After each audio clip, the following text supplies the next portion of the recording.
Yo, yo, yo. Welcome to the podcast brought to you by the ANOUVUE Collective, where we're going to talk about everything film related, from script to screen and anything else in between. Stay tuned. Welcome to another episode of the ANOUVUE podcast. Today we have a very special guest, Kassa Hynes, also known as Ras Kassa. Kassa is a seasoned filmmaker who is renowned for his revolutionary content in the world of television, film, and music video.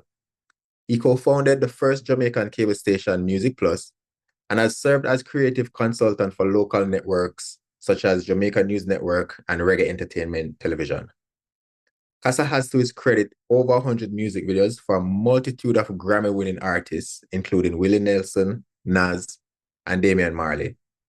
His work has been featured on international networks such as MTV, BET, VH1, CNN, BBC, National Geographic, and a lot more. Kassa has produced television commercials and infomercials for a number of international brands like Pepsi, Burger King, and Nike, to name a few. Kassa was selected by MTV to direct their short films Not to Me and Tribes as part of the network's AIDS awareness campaign.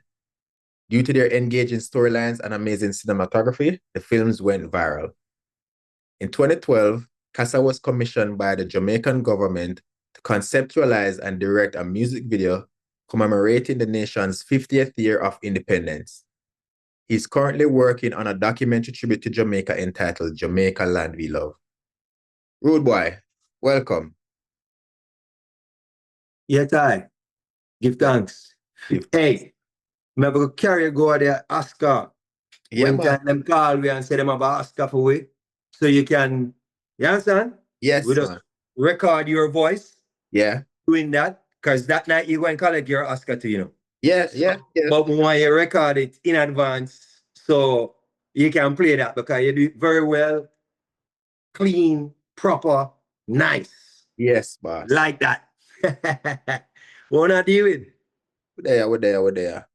So, we want to keep the people brethren. How you get to start, in the film industry? Did you know that you wanted to become a director? Wow.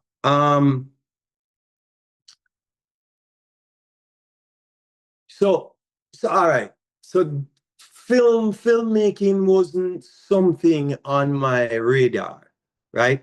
Mm-hmm. No, this thing I look like to cut off my head. So I can't help it. I'm a frame. Yeah. All right, here we go. I understand. So filmmaking wasn't on my radar, right? It was music. It was music that I was interested in all the way. And I met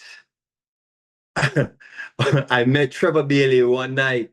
Me and a couple of my brethren them going down to do a little try and perform at this free some event at a go-go club, right?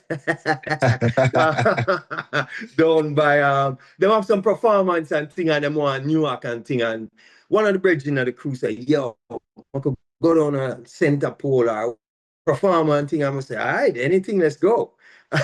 And then of course, we're nobody knows, right? And then we're outside there, they wouldn't let us in, and then this guy coming out named Trevor Bailey, he knew one of the guys and he have a recording studio, and him say, yo, you guys can come by, blah blah blah, boom boom. So we went there and we say, all right, cool. I met Benji Myers, and I met Third World, I met Toots, a lot of people, right? And with there, and Trevor, right? One of his music video, I can't remember off the cuff right now, is Shocking Out. Just look for Shocking Out, right? And Trevor Bailey, so Trevor Bailey direct and he's in music as well, right? So he has a recording studio and he direct music video as well and so on. And he was providing equipment and so on for this music video by Papa San, Althea, from Althea and Dana, featuring Papa San, yes. And they, you know, he need to bring some things there and his knowledge, right? So he say, yo, come by, you know, come with me. And we went up to this house, and before you know it, I was in the music video, holding a big ass rifle, right? And so I saw the whole thing that day, but then when the video came out and I saw it, I was like, man, this is interesting. Okay, this is interesting. So that's where I get into film production through Trevor Bailey, right? But what led me, so Trevor opened that door and let me see what happened by just me hanging out at the studio and say, come, you know, you need some assistance. So I go and I see that. So the door opened up. But then my love for filmmaking came from, it's crazy. How did they come? I like How Did They Come?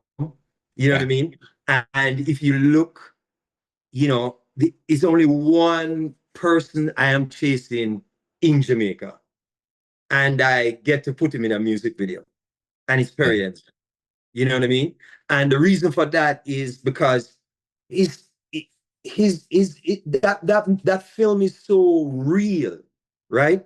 And I think it laid a foundation for us. But unfortunately, I don't think we find our direction yet. We're going to circle back to that, right? So then, how do they come? And then also now, you know, by this time, I'm in production now. You know, I of course we watch How Did They Come. How Did They Come came out, I think maybe 1 or 2 years before I was born or whatever. I don't know, 3 years. But obviously we watch that later on VHS and DVD, whatever, right? So then now I'm in production now. And I went on a documentary set. I was working on that shoot, Life and Death. Stephanie Black. She directed that documentary. And we were filming over by Riverton. And let me tell you something. That documentary, it set it for me. And then now, a book. A book. Oh my God. So this is a journalistic part of my mind in terms of just researching and looking for stories. And I sit on a lot of stories, but you know, so this book, Born for Dead. So Life and Death, Born for Dead. That's kind of crazy. Life and Death, Born for Dead. Right. So that book, and that is wrong where my vibe is because of where I was grew up, where I grew up, where I went to school, the community I was raised in. So all of these stories really set there. I mean, How Did They Come is really a countryman come to town, but it's still a road-wide vibe within town, right? And the garrison. So that is my background. I love that. Plus, it's not just that, but you know, I always say, you know, when I drive out of my community, drive through Narborough, there's nobody outside. It's empty. There's no, it's not alive. It's empty and big gates and nothing happening, right? You have a community vibe. Right. But I can remember, pick any community. Sherlock. I used to live around next door to Sherlock. What that name again? Don't remember. Goddamn. I'll get back to that. That avenue, everybody out. Everybody out. You come home from school, everybody out. The kids out. You do your homework, you know. You might see some of us on the veranda doing your homework and so on, but everybody come out and the kids and then I used to make toys out of matches box, but I make them transform. I make them transform from a car into a robot. So they used to call me Mechatron, right? So they used to call me Mechatron, right? And so those community, I remember the lady she baked the cocoa bread round the road. Then, the man do the chicken out on the main, the this, the that, and it was alive. You know what I mean? It was alive. And that is why I love that book. Back then, I don't think it's all that anymore. But Mhm. and it's not the book so much, it's the story, is the fact that she come and take these stories and meet these people, and then she tell about the story, right? And then Yeah. so the book, the documentary, the film. But here's the thing. I always take an approach to telling Jamaican story as a Jamaican. I tell it as a Jamaican who live it, who go to the market, or for you uptown nice people, the farmers market,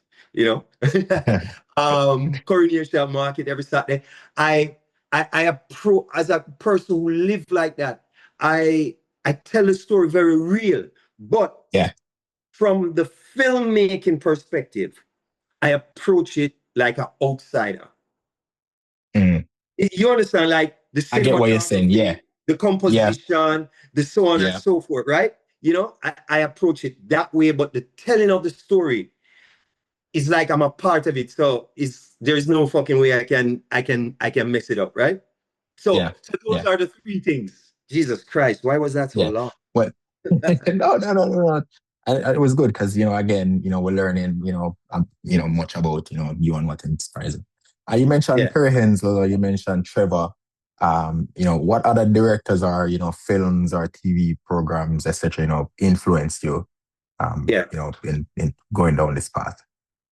Or once All you right. started, on this path, what else inspired you? All right. So this is gonna sound a little bit crazy, and for people who go to film school, they're probably not gonna like this. I never went to film school.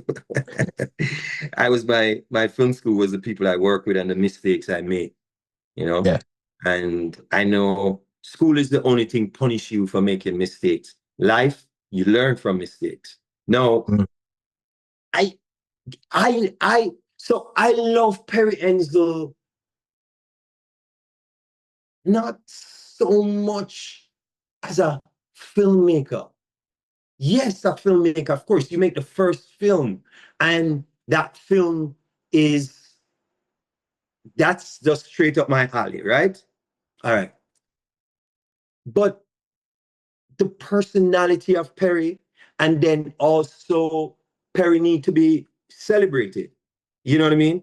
And Mm. so for me, I have to carry him like, I carry Trevor Bailey. You know what I mean?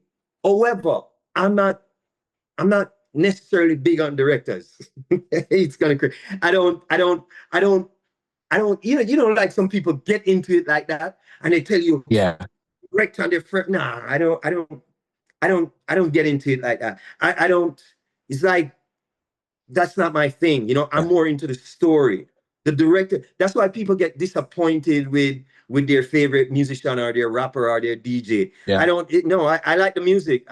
I could give one fuck about what you do. You know what I Yeah. mean? I'm not Yeah. gonna hang out with you. We're not friends. You know what I mean? So I'm not big on the directors. Yeah. I'm more big on the story and the film. You know what I mean? That's Yeah. what I'm big on.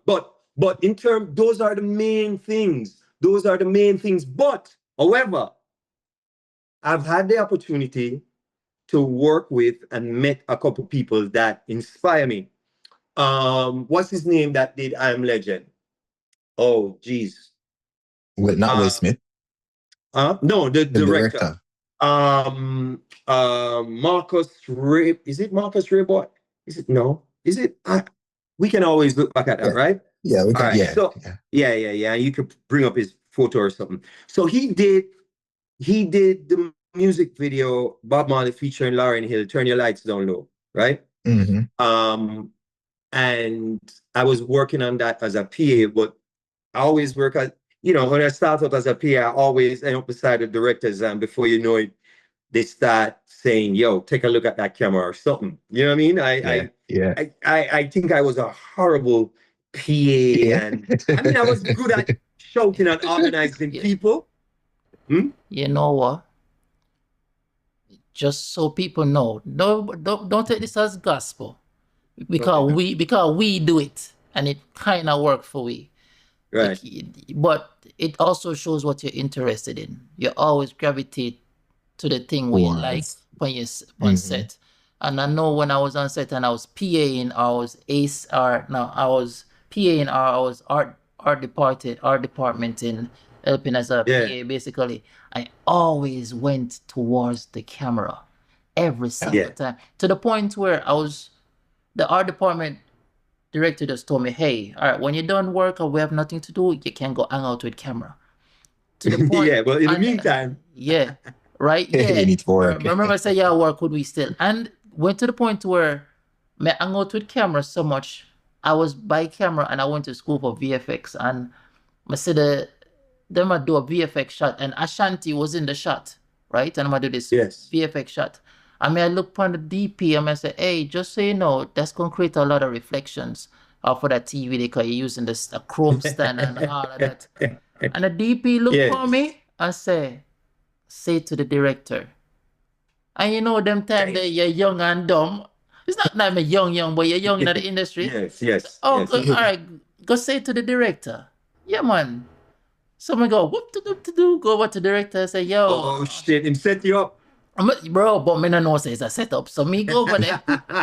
so me go over there to the director and I'm gonna tell him the same thing. And the director look for me and go, okay. All right, so from now on, you're the VFX supervisor.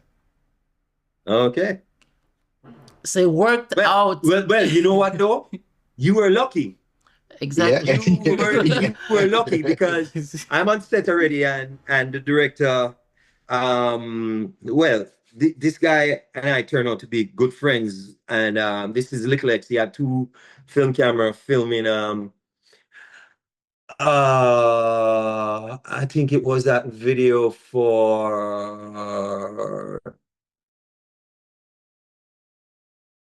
Sprague Benz and that rapper girl. I can't remember her name. Oh, yeah. What's your name? Brown. Foxy Brown. Brown. Yeah, I think so. Yeah, and he start. He's like, "Yo, you control that Kassa." So now I'm directing at the other camera, right? But then somewhere in there, one of my brethren feel like, oh, him can give X some advice. X just look at him and say, yo, my girl, come up some more. So it was X had a bunch of melanated women at the front and some non-melanated women in the back. But my virgin, who is a pilot, he liked the non-melanated, so he called her up to the front, and X was, cut! Don't you ever. Yeah, so your situation was a good one. A good one, yeah. I got lucky. You know what I mean? I got lucky. Yeah. That was very lucky for you. But again, it shows that, again, I'd say, taking chances. Because again, Kassa, you take the chance and, you go beside the director so that, you can see more of the director. You take the chance and go mention to the director, so and so, etc. And, it end up work out. And then I want to tell you too, it's like, it's also, it's something that I see missing in this industry, these agencies, Jesus Christ, if they could just stop with your clipboarding behavior and just let us create with energy. See, it's an energy as well, right? It's an energy, right? They spot you, they feel your energy, and even with and it's a bad boy on the corner and a new from on ya, cause we are dangerous. Whoa, yeah. Shine and Barrington Levy. Shine was like, yo, whatever the Ras is eating, that's what I want. Whatever the Ras say, that's what I want. That video was shot in Raytown. That's the first international video at AD, right? Horrible AD, because I don't want to call sheet and worry about shit. I want to be in the mix and direct. So So the girls were dancing like this because it's a hip hop. And I was like, and I look at the director and the producer and I said, can I, because they're dancing hip hop. That's not why you're here. And they're like, what do you mean? I said, she's doing, yeah, like, you know, I said, fuck that. You're in Jamaica. You want the real deal. So the director said, do your thing. So I said, first of all, somebody get me 3 can of bacon and 3 lighter, number 1. And then the lady said, no, we need a fire brigade. I said, no, we have to call the fire marshal. Fuck the fire marshal. This is Kingston, Jamaica, baby. You understand? Well, yeah. So, and then now, we look on the girl, and I must say, I think one of these girls may have been some popular DJ, still big popular artist girlfriend at the time. And I said to her, I said, here's the thing, ladies. You dancing hip hop. No. We want that Jamaican real. You hear the rhythm hitting a certain way on the bass line. Give me one of that body jam moving and thing, and give me that look there. Give me the look like this is it, and you dance and you look back and that look there. You understand? That go with the rhythm. Try to feel the spirit of the music. And that's all I need to tell them. And the director was the whole time he was just going like this on my shoulder, like, wow, bro, this is it. And then when them do the fire thing, now, geez, the producer was like, oh my fucking God, something is gonna happen. I said, yeah, you're gonna get a fucking great video. That's what you're like, that's what's gonna happen. You know what I mean? And it turned out good. And from that video, there's a guy named G. I never ever met him. That worked with Bad Boy at the time, right? So what G did, I don't know who's G. I never met him. Because he couldn't come to Jamaica. Puffy couldn't come to Jamaica at the time, right? Because them under some charges or whatever. So what happened now is G spread the word. So every music video that come to Jamaica, they ask him for this Rasta virgin named Kassa. Right. And then so even if the producers are the producers in Jamaica didn't want to fuck with Kassa, they don't have no choice. Because the boss want me, the director want me, so they have to put me on, right? Yeah. So it's that energy, like you said, you take that chance and you go, you know what? You need to do the right thing because it's not going to come off good. And my thing is, I couldn't just sit there. I was never ever interested in just getting the job done and move on to the next one.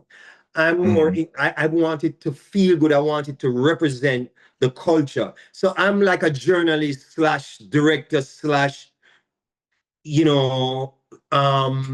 a gatekeeper, not in the sense of how we use the word gatekeeper, but to ensure that whatever comes out of Jamaica that I am involved with is fully represented.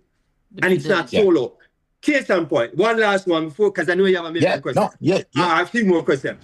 Case in point, I 100% against a particular look, and that look is the Mexican warm look.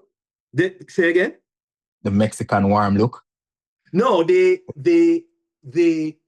people who film music video, but they want it to look like Florida. Florida, let me say it on record right now. Visually does nothing for me. Never in my life. It does nothing for me. Just as a person, just as a filmmaker, it don't work for me.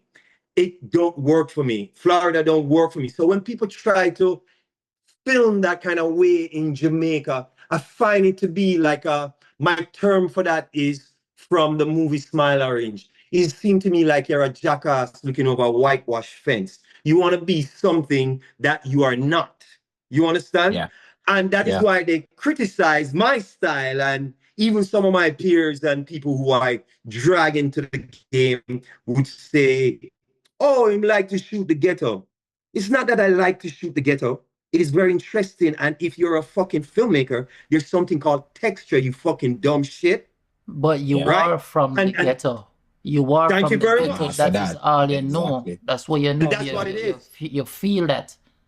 You know, Yeah. you can't shoot check up. this. Yeah. Check this. They celebrate. They will sit down and watch the favela. Why can't I make Tivoli Garden feel like the favela? We would celebrate the favela, but we don't celebrate our own in Celebrate the get. Jamaica. Yeah. Got Tivoli Fuck outta Cassava. here. Yeah, but we come from Cassava Piece, and you come from the ghetto too. These are the favelas. Them just not Yeah. look like the favelas. Favela, yeah. These are literally what the I call it? favelas. When I did Welcome to Jamra, my approach to it was Let's four stop it because things. we want to get into Welcome to. All right, yeah, stop. we want to Okay, get good. into Tell you Welcome what, to Jamaica. go on. Yeah. All So right, we don't so want. next. Yeah, we don't Yeah. want. You know. Sorry. But wait there. But wait there. Me did cut him in the middle of him talking about the director that he follows. He said it was a whole weird thing of him going next to the camera and everything. Yeah. Oh, I was saying that, it is more, it's not like I'm just trying to go next to the camera, right? But it's an energy. And then, come on, I had like 8 dreadlocks in my head that stick out like this. So therefore, immediately you're memorable, right?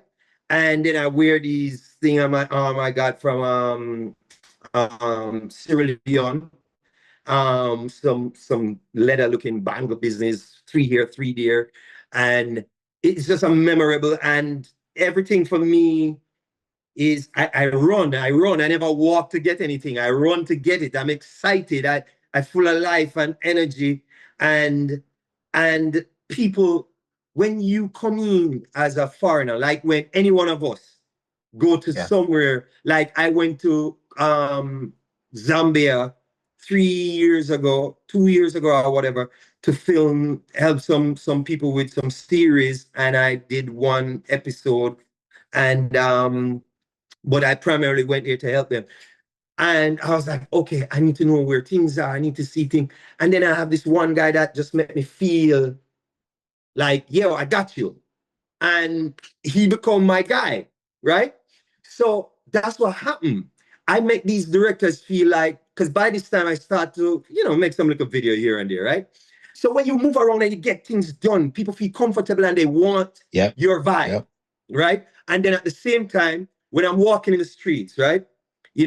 And let's say it's a bunch of white people or the director white or something, and some guy in the streets, yo, white boy, what I do? And then me be like, yo, brother, easy a bum buckle itself. How you feel like? Yeah. Build until man call you later. Kassa no say a word. Yeah, man. You know what I mean? They're like, oh, damn. You deal with it away because me I say, yeah, it's not like not try to prove nothing, but just I say, yo, easy a bum buckle itself. Until I call you and say, yeah, bro, deal with this, deal with that. But in the meantime, just build and wait till you see me off the air, you ask me what I want. Just humble yourself. Because you know we Jamaican, we're rough enough. And we want to intimidate people, and that shit never work with me. Right? Yeah. So people feel comfortable now, and it's, like I say, it's your aura. And it come right back to this. When I used to, and I'm not gonna go into this too much, but one of the main things I said to my student at UA is, listen, don't do this one bagger. Throw out all of the rules that I tell you and you learn. And make sure you learn as much things. You know what I mean? Because my class was not only in the thing, it was inside the building. We got people watching, which was part of my biggest thing. I carry them go off a tree, and they would have stand up there and say, all right, that lady, boom, what do you think our bedroom look like? And then try to create, I'm going to say, all right, that guy, what kind of closet, where you think him house look like? Where you think him live? You think him have a woman? Where you think she look like? Where you think him kids look like? We try to build this. Some may try to open their imagination to keep going. So you can craft a story. Yeah, and then and at the same time, have some goddamn personality. You need to have some personality. And that is the thing with these guys when they came here. You know what I mean? I wasn't intimidated. I wasn't like bowing down. I'm definitely not a fucking servant. Hell no. This is why I am the black sheep in the film industry in you guys' film industry out here. You know what I mean? But I'm not a servant. but Fuck that. There's a Kassa, saying. but Kassa, to add to You know that, what I you know, mean? to add to that, you Yeah. know, you know, say as you're saying, like, you know, enough people going at them a top shit pan set at Jamaica. Yeah, they ain't shit. And then I see them pan like get Millie Black, and them a run like servants. Yes, sir. Yeah. Like, and I was like, look for you to Get the know. fuck out of here, bro. Look for you to know. No, Yeah. but you see, the thing is, here's the thing. Do your work Mhm. and do it with style and grace. And Yeah. don't lose who you So- are. I never change my tone or anything when I go in a room with different people or when I dip on the corner. It's me, same Yeah. one. Yes. You know, see, and that is what I teach my daughter, my daughter, my sons. Don't change up who you are. Don't bow down and yes, massa, these kind of no. Be yourself, bro. Yeah. Be yourself. Yeah, It's man. more respected, and there is no place for the Mhm. timid. You understand? There's no place No. in this world for the timid. You know what I mean? No. So No. people feel that, Yeah. and they gravitate to me. Yeah. And not only Director. that too is that there's a saying that, you know, people never forget how you make them feel. And I think the thing is that when they work with you, you make them feel comfortable. So Yeah. a man work with you and him say, oh, yo, no man, when I work with Kassa, you know, I feel comfortable, everything I get done, here, I gotta tell somebody else. It's just like, as I said, G do. G make sure say, yo, no man, you go Jamaica to go do a video, you have to link Kassa. Because when we did the Kassa, no man, Kassa take care of everything, man, I'm comfortable and everything. So I think, Simple. yeah, you know, that's one of the things I have to do with it too. You know what? You mentioned earlier that you didn't go film school, you know. You know, to me, you know, film school kind of have, you know, teach you kind of this bit of structure, course. which of course that's something where that you never get to experience. You know, Right. in not being able to experience that, you know, what's your approach, you know, directing actors, you know, or, you know, dealing with like a challenging role or scene? I remember specifically a scene in the Masterpiece video that we work on together, you know, the sex scene. Yeah. Wait. Yeah. Remember, How you wait there. approach something like that? Let me inject something. Yeah. Because I had to go research real quick. Come, I know who you are, but I had to research real quick. And when I research, I'ma say Mr. Hynes Group film Hynes director Group. on LinkedIn. The man say the University of the Streets. 23 years of experience, life and filmmaking. Every time I walk on set, I give 100%. Yo, that just say, yo, don't look for no degree or nothing. I just me. Hey, bro. Just skill and knowledge. You know what though? You know what? Before I answer that question, right? I must tell you this. So so while I was teaching at you, right? Film directing. Some lady, she like, there you go. Not memorable. She's gonna die nameless. Our entire bloodline will die nameless. What a tragedy. Now, she said to me, listen, you need to further your studies and get a degree. Or, you know, we can't put your name down as this and that. And I'm not even interested in all of that she's saying. I was a bit distracted while she was talking. So I said to her, I think her name was Mangaroo or something like that. One of those names, you know. And obviously I've never met the woman. I talked to her on the phone. And she insisted on this. So she said, oh, so maybe you should do it at UTech, UE, you know, you should, you know, and so on and so forth. And I said, why? Why should I? Tell me why should I do that? Tell me why should I do that? So I can get a receipt, which you call a scholarship or a doctorate. It's a receipt, right? Yeah. It's just a fucking receipt. I said, how long have you been working with the university? I say, all right, well, my years in filmmaking make me your master. I've been a practitioner for many years, right? And I will never waste my time going back to do that. Are you crazy? Lady, are you out of your mind?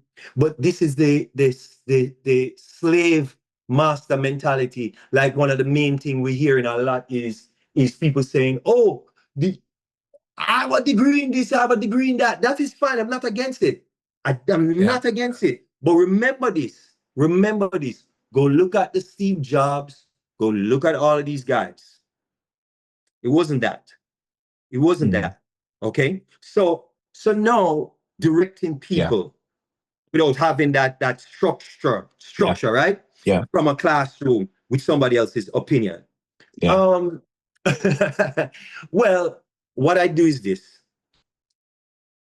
I'm alive. I'm a living person. I'm alive. I never turn off. Yeah. When I wake up, I don't need coffee. Okay? Sorry for the people who need a coffee. I don't. When I wake up, I am up. I don't need something to wake me up. When I wake up, I am up. I don't need 9 hours sleep and all of these things. And I don't wake up feeling exhausted. When I'm up, and I'm always living. So what I mean by that now, all right, hear this now, big man talk now.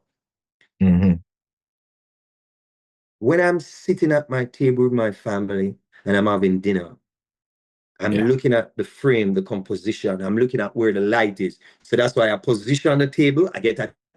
I throw the table I had, and I get a table made, specially, right?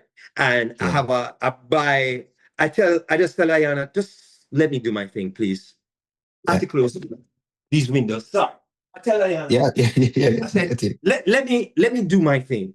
So I get most of the things for the house and the right kind of vase for the dining table and the type of plant I want to put in there and flowers and fresh flowers, blah, blah, blah.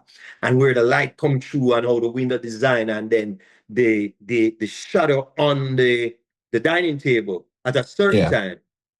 I love it. I just walk past and I'll stop and just look at it. And then the texture of the window serves as like a filter to make it soft. So I'm always pulling the curtains and Ayana just open them up and bright lights and white lights. And I'm like, Jesus Christ, Anyhow, so I'm always there. So even if I'm having sex, I am positioning you to get the backlight. I'm curating the space before. I never stop. I never stop. So therefore, I look at life. In fact, I would drive the longest way to go somewhere because I want to see the look. So therefore, I never ever stop. So I can remember. Well, you know what? She's gonna get mad. But one of the main thing in that video, right, is you remember the shot with the finger pressing against the skin. Against the skin, yeah. All right, now hear me out now. My thing is passion, right? And life. I don't have to show no man a turn the woman back for you now. Room rap. Everybody did that shit. No, I can do subtle, small things and it hit the spot, right? And a friend of mine called me and said, yo, that video turned me on, bro. You know what I mean? By the way, it's a woman said that, not a man. Like, yo, that video turned me on because it's a subtle intention. The guy's sitting there in a chair and his posture is one of a king. So immediately, masculine black man. You understand? We're there. We're going to try to be soft and then he gets up and walk towards her, and then guess what he did? His hands touch her toes.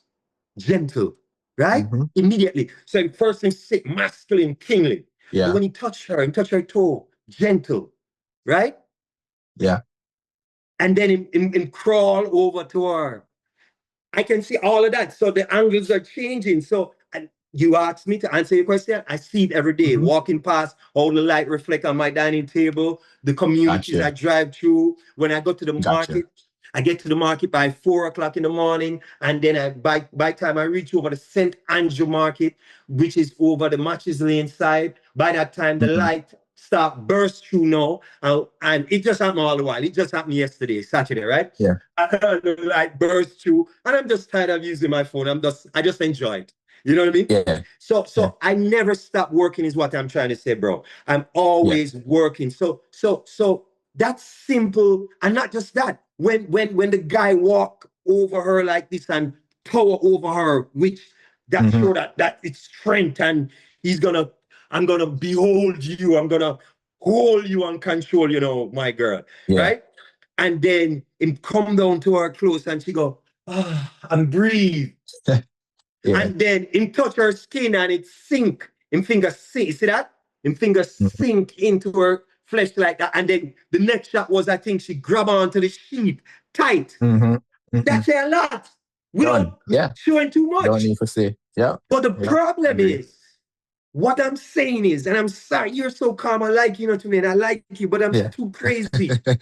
What I'm saying here is, people don't have any fucking, they're dead. These people out here, they're dead. They're dead.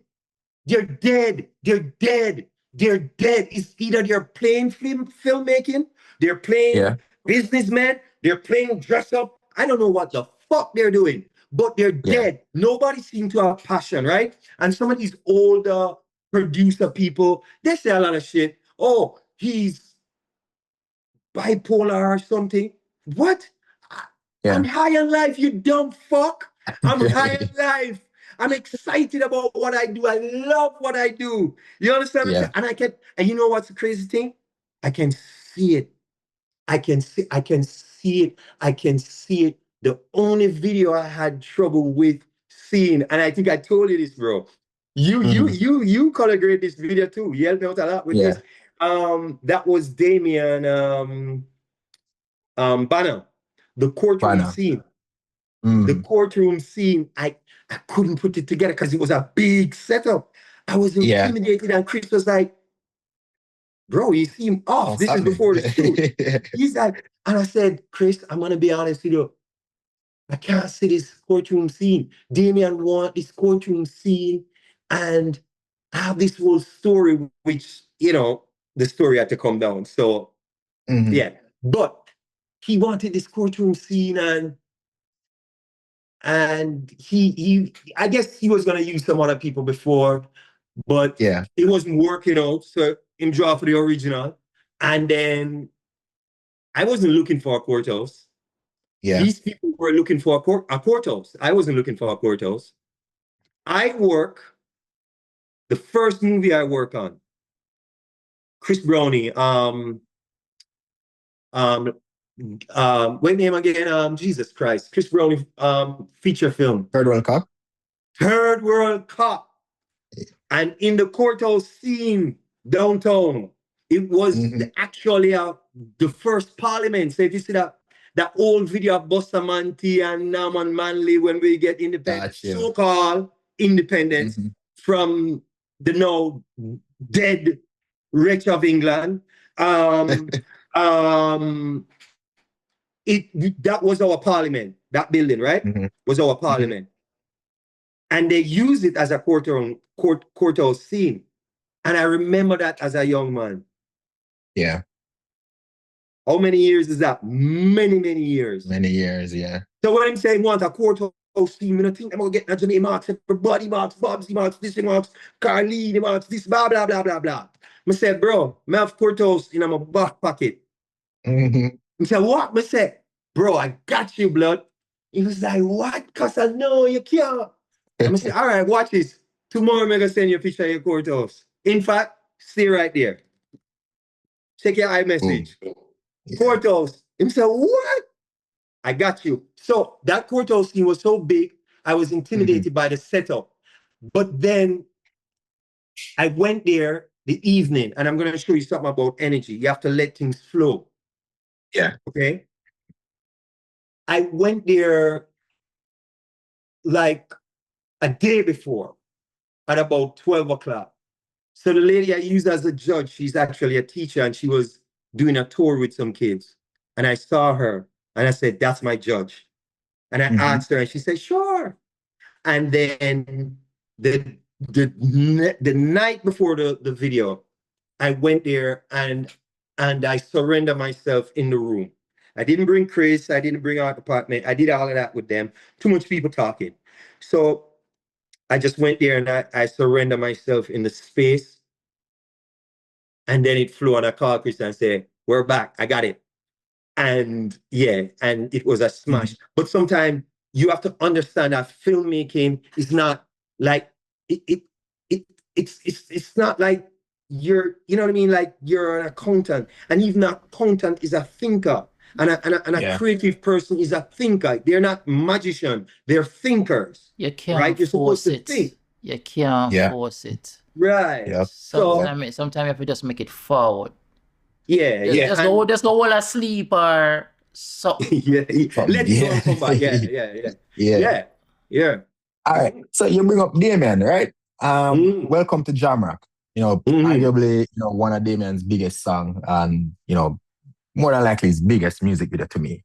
Very groundbreaking video, at the time. Even now, you put it up to against a lot of the music videos now and, it stand out. Me, is one of the videos where when I see it, I was like, yo, no, man. Anything I want to work on, me want to work with him. Me want to work with whosoever direct the video. When you take you through the process of that video, take you through the pre-production stage, the production, and the post-production, walk you through it from, game and say, yo, Kassa, I want you to do the video, yeah. Give me the process. So the thing about that music video was I wrote this elaborate concept, which is like a movie. And Christy Barber, who was working with Tough Gun Ghetto Youth, she was the executive at Tough Gun Ghetto Youth at the time. Yeah. And she's the one who gave me my major break and let me get signed to a production company in the States. She reminded me of the guy, I think his name is Paul, and Eminem album. Yeah. He's always like, I listened to the album. What the fuck, man? What are you trying? So when she read the concept, she left a message. What the fuck you trying to do? You trying to make a movie? This not fucking music video. You trying to get me fired? What the fuck? Go make a movie. But before you do that, can you make a fucking music video? DK, we don't have a And crazy enough, that is something we have done as a movie right now where we are lined up for do another pitch again, right? Because we did some pitch, we can get to that, or everything we want to talk about neither coming on. Me can't tell you that as my virgin. Yeah. You know what I mean? Because as I said, we live at Jamaica, but we not really, you know what I mean? In terms of we love the vibes and things, but we not too fuck with the industry like that. You know what I mean? Yeah. So we can wait and see what forward out from you, man. It's all right. Yeah. So anyhow, Jamrock now, everything is for me is energy, spirit. You know what I mean? Yeah. And a lot of the mistakes in my project, they become a style or they become something that not we celebrate, because I remember, what's his name? Justin saw me shooting something many years ago, handheld. And he was flabbergasted by that because apparently everybody put their camera on a tripod, and I put my camera on a tripod, to set up the lens and so on. And then I take that shit off. The fuck is this? And unless, I would tell you more about my wildlife career right now. Okay. But I'll tell you that later. But other than that, the tripod have no use for me. I'm sorry. But Jamrock now, I approach it at the time. Somebody, I don't want to call his name. Yeah, no names, just but right, somebody. And he said some shit. Rest in peace, because he's dead. And some other people say some things, oh, you can't direct him, just make noise. And I was a emotional person in the sense of I didn't know how to not give a fuck like I know now, right? So I took all of that energy and I put it into, I'm gonna show these people that I am the greatest thing since Perry Enzo. Mm. Now, I'm not saying that video is the greatest thing.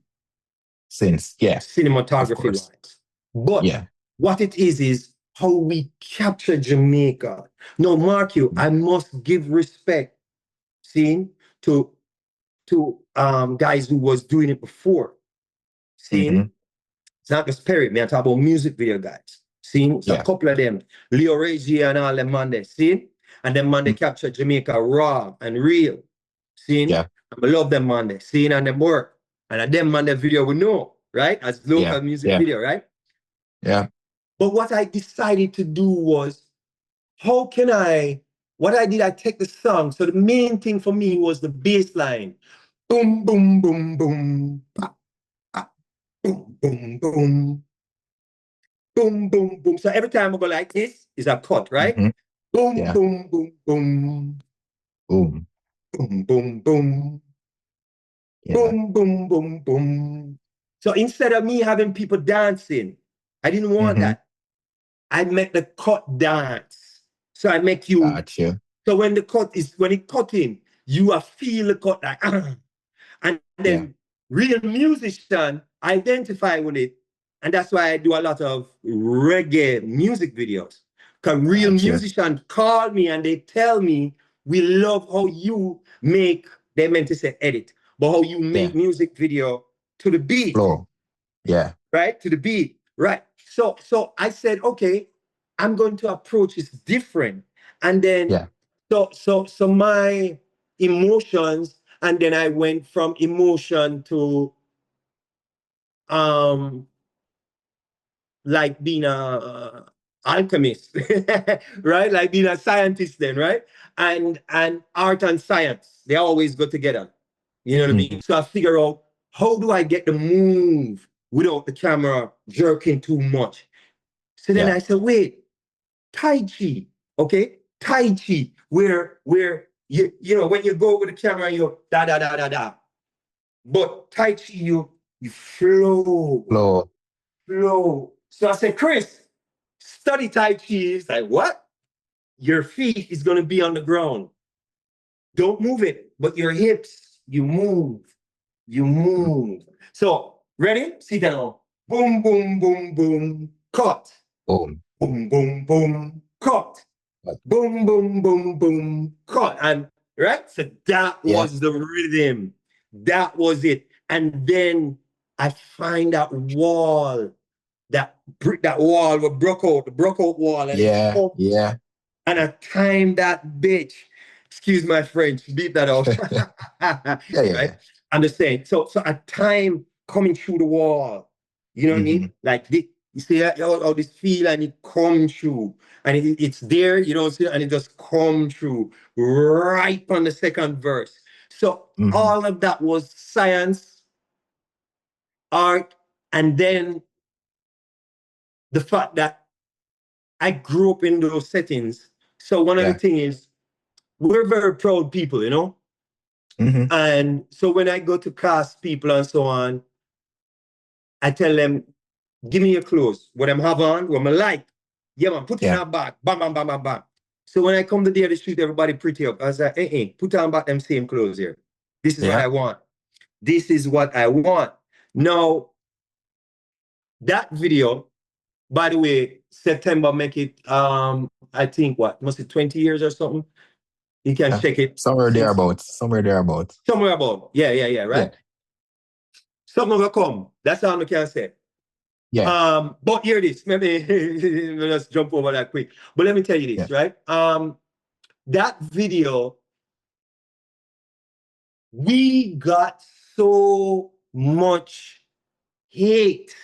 I got so much hate in Jamaica from politicians, where even somebody who was my cup of tea defended the video and what I did, Ian Boyne, who is no longer with us. He defended the music video. Politicians, my peers talk shit about that video, right? And but the everyday people in the street love it. Love And it. then Yeah. the Yeah.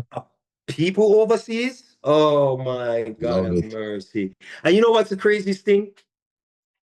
If you look at these guys who kind of bastardized reggae music, these DJ type where come Jamaica, and them keep them big show and them vice up everybody and chronics and everybody and you know, when they do the music video in Jamaica, it is that energy. Yeah. It's like handheld and it's in the street that capture the bike and the this and the natural, everything feel natural, but it's intentional, right? Mm-hmm. We did that with Jamra. We Yeah. did that. But what we did, because our first love was music, as I stated in the opening, we know how to cut it to the beat. And Yeah. yeah, that is how I approach that video. I approach it with emotions. Well, I approach everything with that, but with emotions and then I find a way how I said I wanted to make, because the bass line was so it stood out a lot. Of course, Sly and Robbie, you know what I mean? Robbie is no longer with us. He's very great, right? And I love Sly so much. I know Sly, through Trevor Bailey. And that song originally, it's Isaac Kamosi. Aini Kamuzi, right? Kamosi, yeah. Right. And so Damien take that rhythm and did Jamrock on it. And because the bass line was so memorable to me, right? The bass line, why do I do this? Every time I say bass, The music, man. The music I hit you, man. I don't play a bit. I don't play. Why can you go like?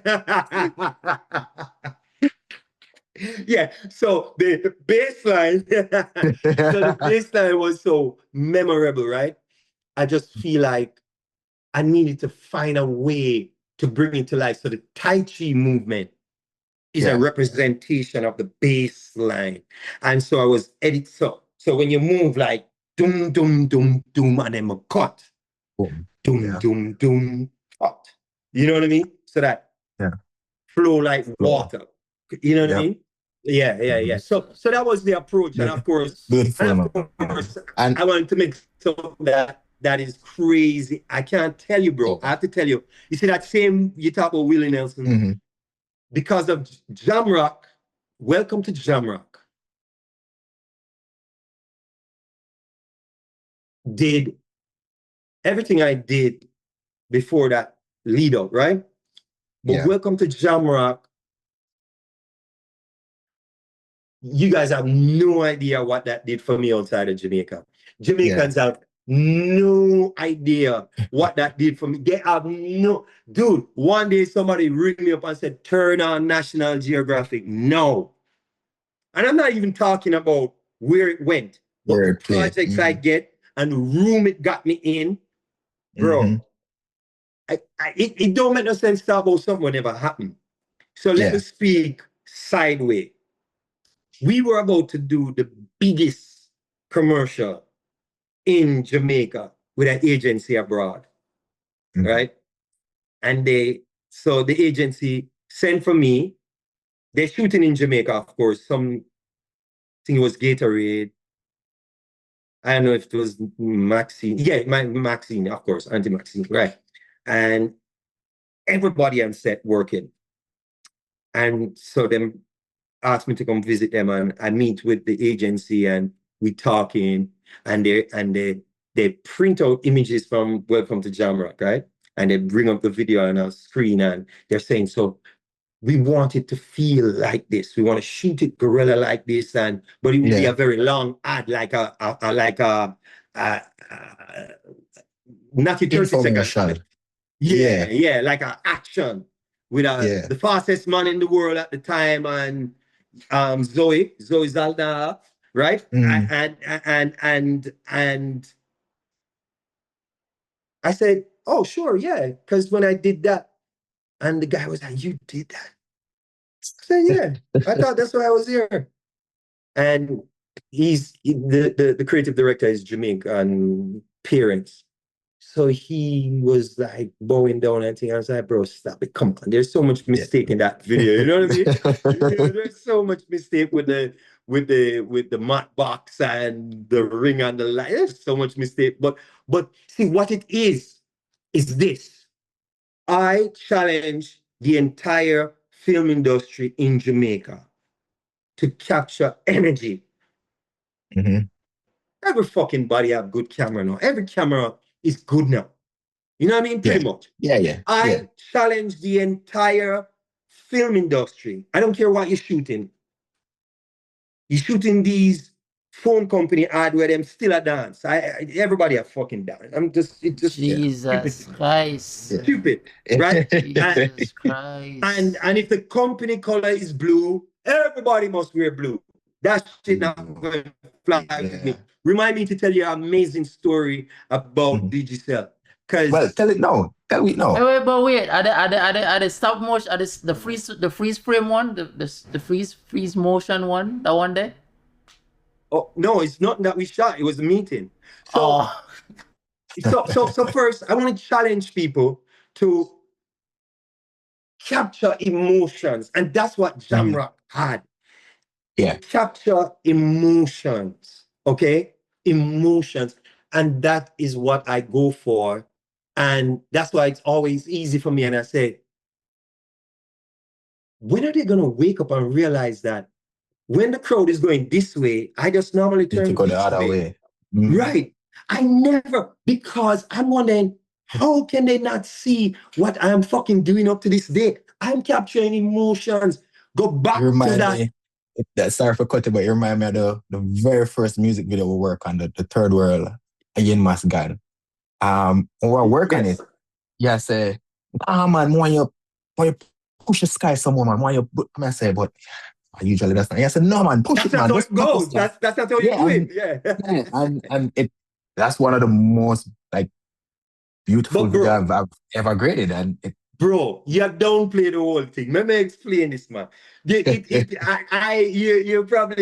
such a good guy. I was like, bro, man, don't worry about it. It's a music video. It is not like some soap opera. It's a music video. It's supposed to be exciting.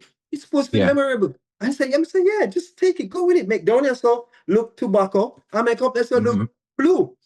Go with it, and you go with it and put yourself in it too. You know? Yeah. I am just giving you a vibe because the director should give you direction. But put yourself, and then when you send back that, Jesus Christ. Because it's almost like, you know, to make a film look good, you need two colors. You need blue and you need like orange. And that's it, you know? So it feel, but it was tobacco and blue, right? But you know, always just make it look good. But you was said that, and it's crazy because the videos that I initially saw of yours that kind of turned me on, was not turned me on in that type of way, but like, all right, wait. Fix up your argument. Cut. Wait, bro. Wait. 1 minute. Hold on. Let me get popcorn. All right, then. What message is you saw the music video. That attracted me was the Gentleman music video, and yeah, you could say you did use those two color schemes, but it was more monochromatic in my eyes. Yeah. And for some reason, I thought that was always your vibe, was the monochromatic vibe, because I saw, I think probably one of the last videos you did for Chronics, or the only video you did for Chronics, with the whole story of him coming from Upper Yard, coming through, and then that was monochromatic to me, right? It didn't color, but it was more monochromatic to me, but like the vibe of that. So I always, for some reason, thought that was your color scheme. No, I see another. I watch your videos them right as we speak right now. I see other schemes, but you know, I just thought you were more. Yeah. It's not necessarily that he, you know, fact that we work together, you know, on a couple projects. It's not necessarily that he likes blue and orange. What he's trying to say is that he likes contrasting colors. Understood. So if we're going to a direction where you know, we're not gonna mix red with blue. We're gonna mix red with green. Yeah. So, you know, so things can, you know, pop. And Kassa, you And know, feel free to mix the paint and come up with something new. yeah, with something and new. as I said, me I watch a video them right now, and me see. Why? Why? No, not that why. No, not that why. No, that's right. I'm like, We what can't say nothing like a why they found? No, I don't. No. You freeze up a while ago. Like, what did I say? No. not that why. Me literally the on you. There's a playlist I'm gonna pre right now, and you Okay. All right. I You don't wanna hear those. yeah. No. What me I I don't wanna say? hear. No, what me I say I don't wanna is hear. no. What me I say That's- to you? What me I say to you Okay. is I don't really know your filmography. So Yeah. Me I fill in my brain. Yeah, fresh up. Yes. That's what I say. Of course. But as I said, what initially got me was a gentleman video and some other videos. And I remember Right. when I did come to Jamaica while I was in the military at that time, with my bridge. Okay, And I okay. think the price of your boxing wood was like, yeah, Too far? boxing probably. Good things. Oh. Good things are No. expensive, you know. Yeah. Because, good No, things are but expensive. initially, when that happened, I also recognized and realized like, hold on, Ras Kassa was the only man in Jamaica at that time, if I'm correct, that was shooting on red camera.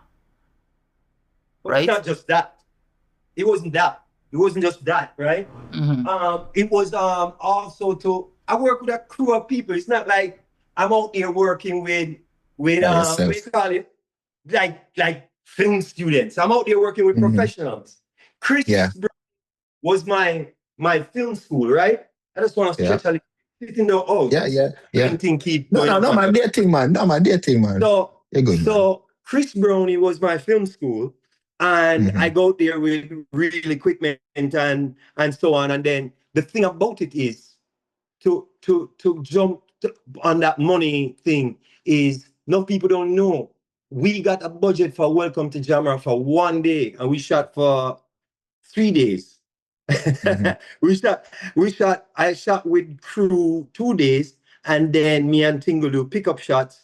And while I was out there doing pickup shots, Tingle was sitting on top of the car. I'm driving, and he's on top of the car filming. And police give us ticket. And while me I get the ticket, me I sign an autograph for a youth and him girlfriend, and a whole heap of things that happen, right? So most of the time, the money, because people are charging, 50,000, 100,000, and so on. What are you doing? You're just going out there with a camera. I'm going with a makeup artist. I'm wardrobe, and these are people who work on the movie sets that I work on, and I bring these people, right? Because I want that professional vibes, right? So that is why it's there. But I never used to walk away with money like that. A great amount of money, yeah. People around me at the time, a particular producer was like, yo, I'm gonna have to really ensure that you get paid, because if I leave it up to you, you're gonna put back everything in these people's videos. You know what I mean? And I'm saying, I understand what you're saying, and fine, do your thing. But see, what we're doing now is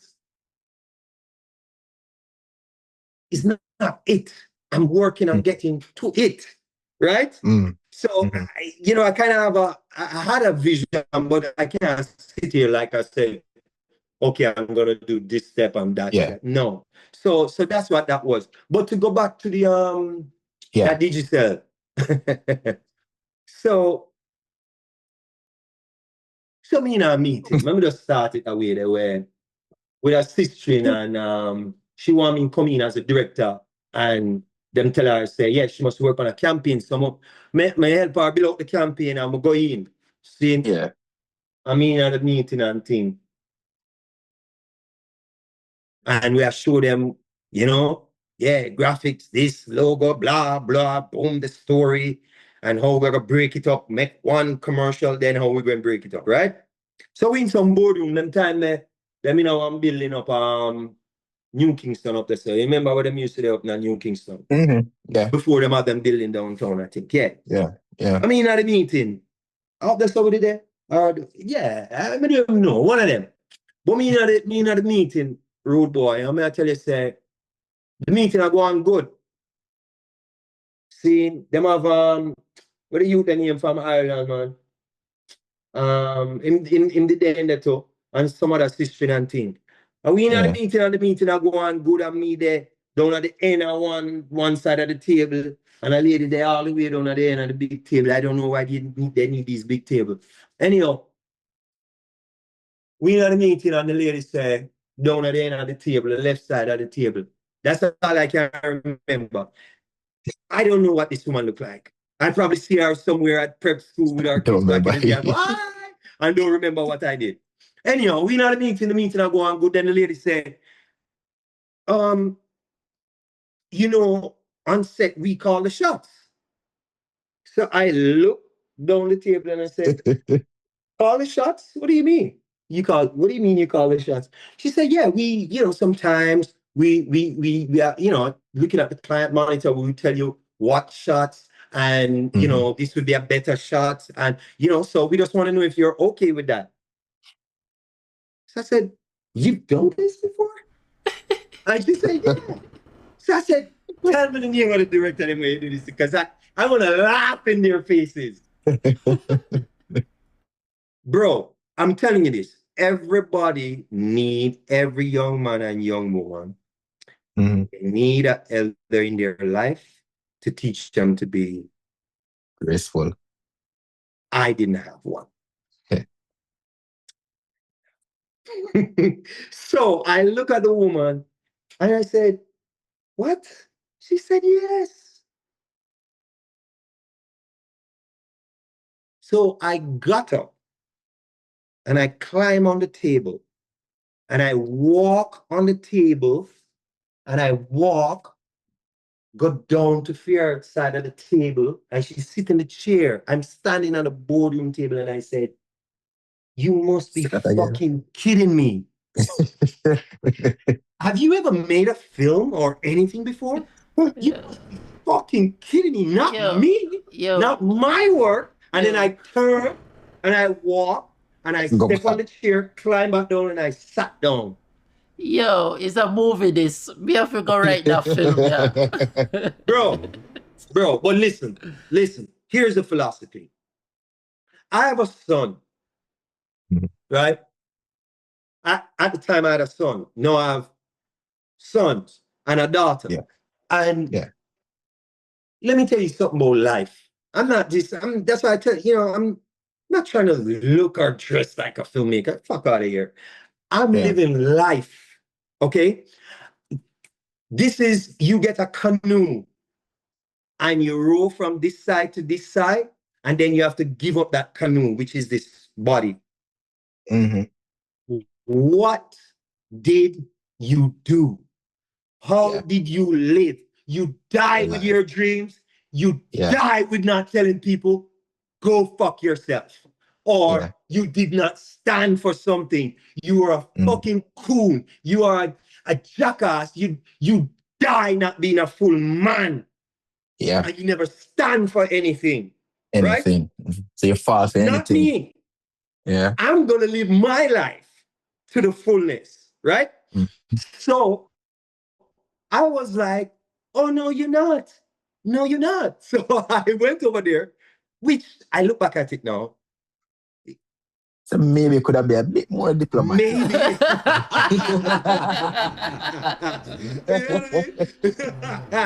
Maybe. Brother, me mad, but that mad. The table. Maybe walk to her, but not that mad, bro. Me mad, but that was madness, bro. But people know you in that moment. They go, oh, I'm serious. Listen, but the funny thing is, you say it, and in our mind, we literally play it out as a film. That was good, bro. I see the shot, and you jump up on the table, and the shot, the dolly track with your foot and go down. And then that was then good. The shot where you just walk up right to wow. Yeah, Robertino, bro. That was good. Jesus Christ. And you know when we feel shame about it? Years later now, we're shooting a commercial. One of them agency, which the lab. Big up yourself, Kimala. And I'll have story upon Kimala too. In terms of the first video she have and she's stressed out and thing. And I say, I think it's her brother music video. And I said, let me help you out. Just drop the tapes in the toilet. It's an easy way to get out. And just say, yeah, that's it.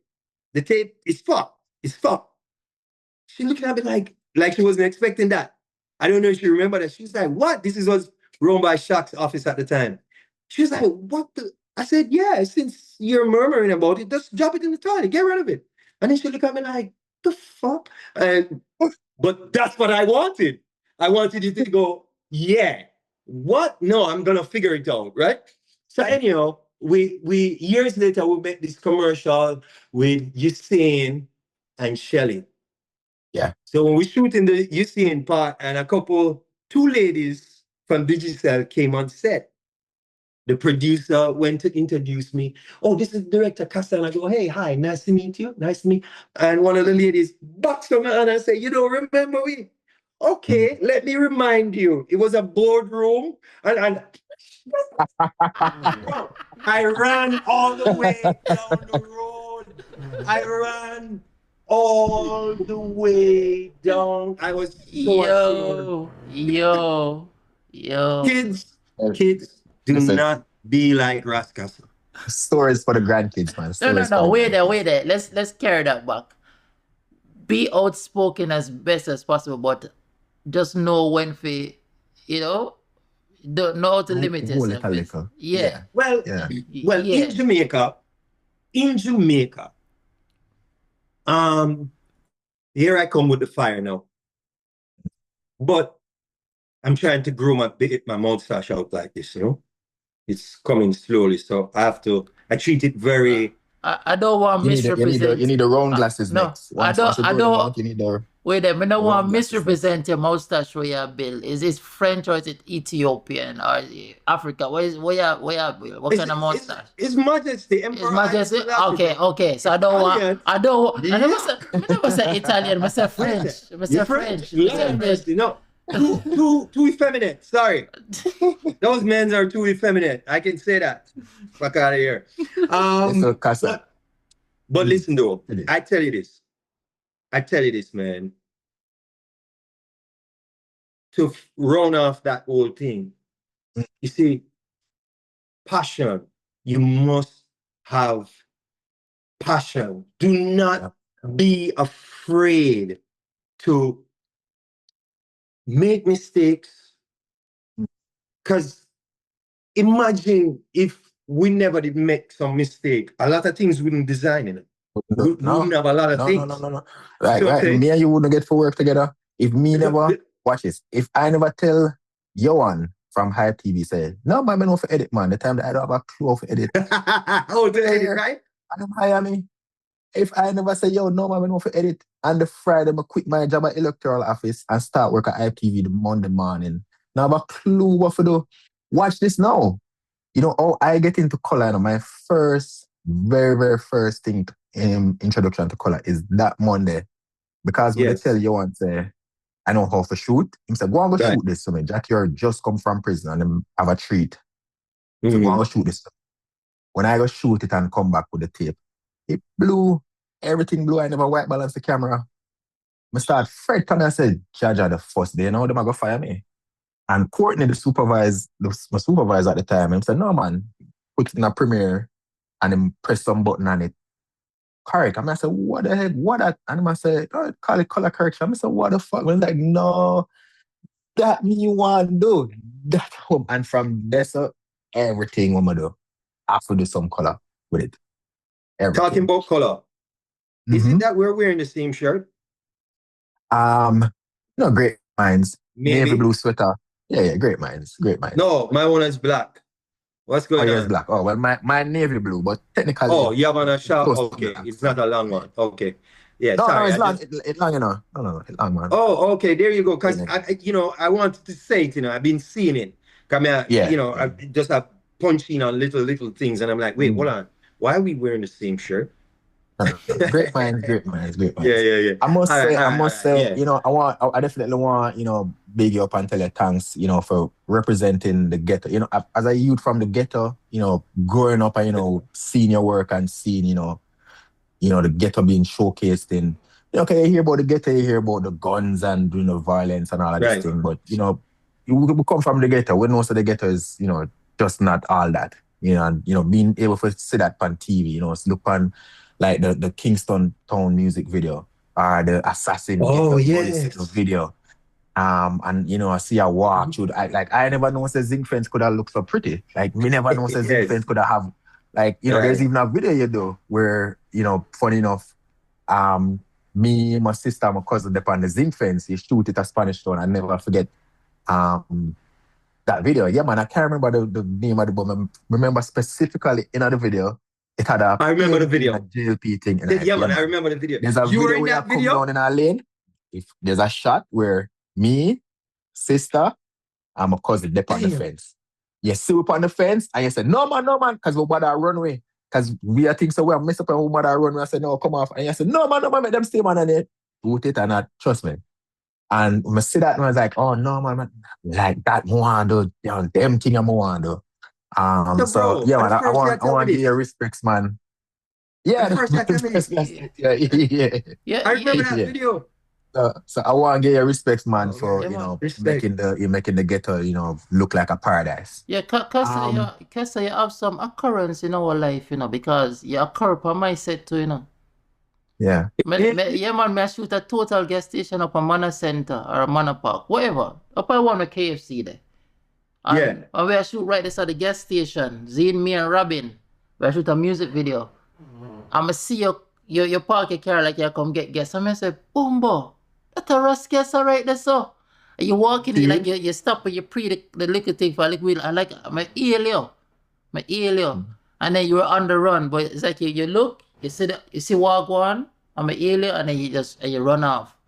But then I was like, yeah, you know, so I never hear you back, bro. You never hear them back. Yeah, you never say that. So did I hear you? When you hear me, me go, no, man, you hear me back. You hear me back. Okay, No. good. I'm not like it. Like, no, man. Yeah, You yeah, literally like, I one of them things that where you're being like fascinated, that you're like, oh, something not going on here, so. I like with the alien say, yeah, man, boom, and then, it was not only for chatting, come did that. We know the working thing. Yeah. So, Yeah. I got scared. I got scared. Every time I go there and I see somebody, I buck up on the team, I just got scared. But let me talk about big up. Let me tell you something, Bridget.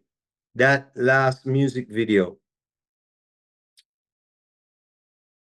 Ah, boy. That video you colored. But let's talk about let's talk about the Maxi Priest, bro. So let's get it. No, I didn't want to talk to you about post production. I want to tell you. I want to big you up. Yo, let me tell you this. You see, it's crazy, It's crazy that we don't want the same thing happen to music, happen to film, where these fucking content creators. And who do I call content creator? People who want to do everything. People who do everything. Yeah. Them shoot, them are light, them are direct, them are color. What? No, I don't do that. I am a filmmaker. I'm a storyteller. I collaborate with people, right? Yeah. Bro, what you did on Maxi Priest, it's not a normal work, you. Let's tell you that, On a normal work, Bro, I say, every time I look at that video, we're going to talk about it. The only scene we don't love in that music video is the scene nobody wanted, which is the band playing on the veranda thing. The artist wanted that. We didn't want that. Yeah. That was trash, right? Because we can't control the light out there. But you have to give him. His Maxi Priest is great. We love him and respect his work. But that was a bad call, right? And I couldn't pick the people, right? Because it wasn't in the concept.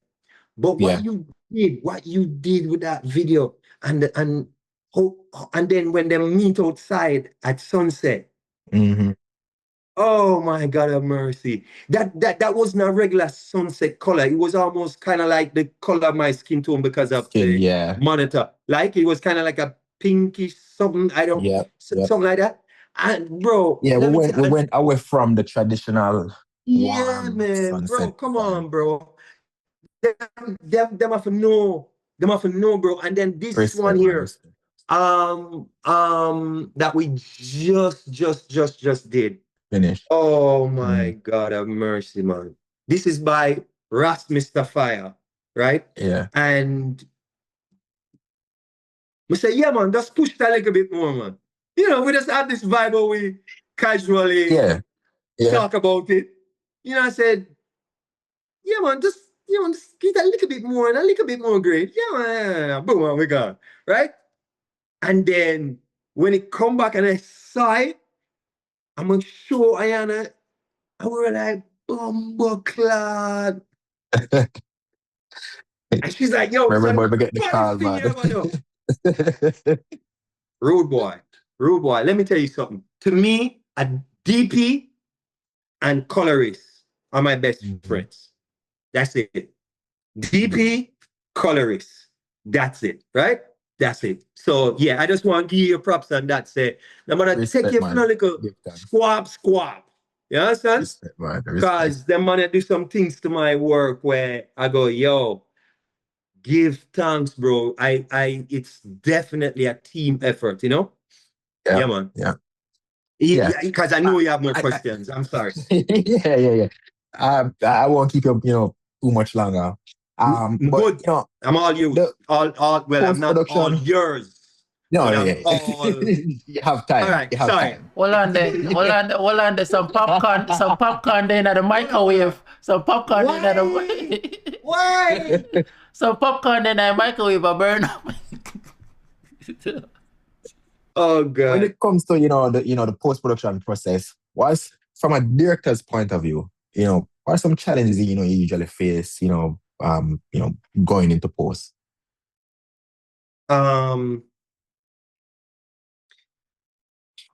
Well,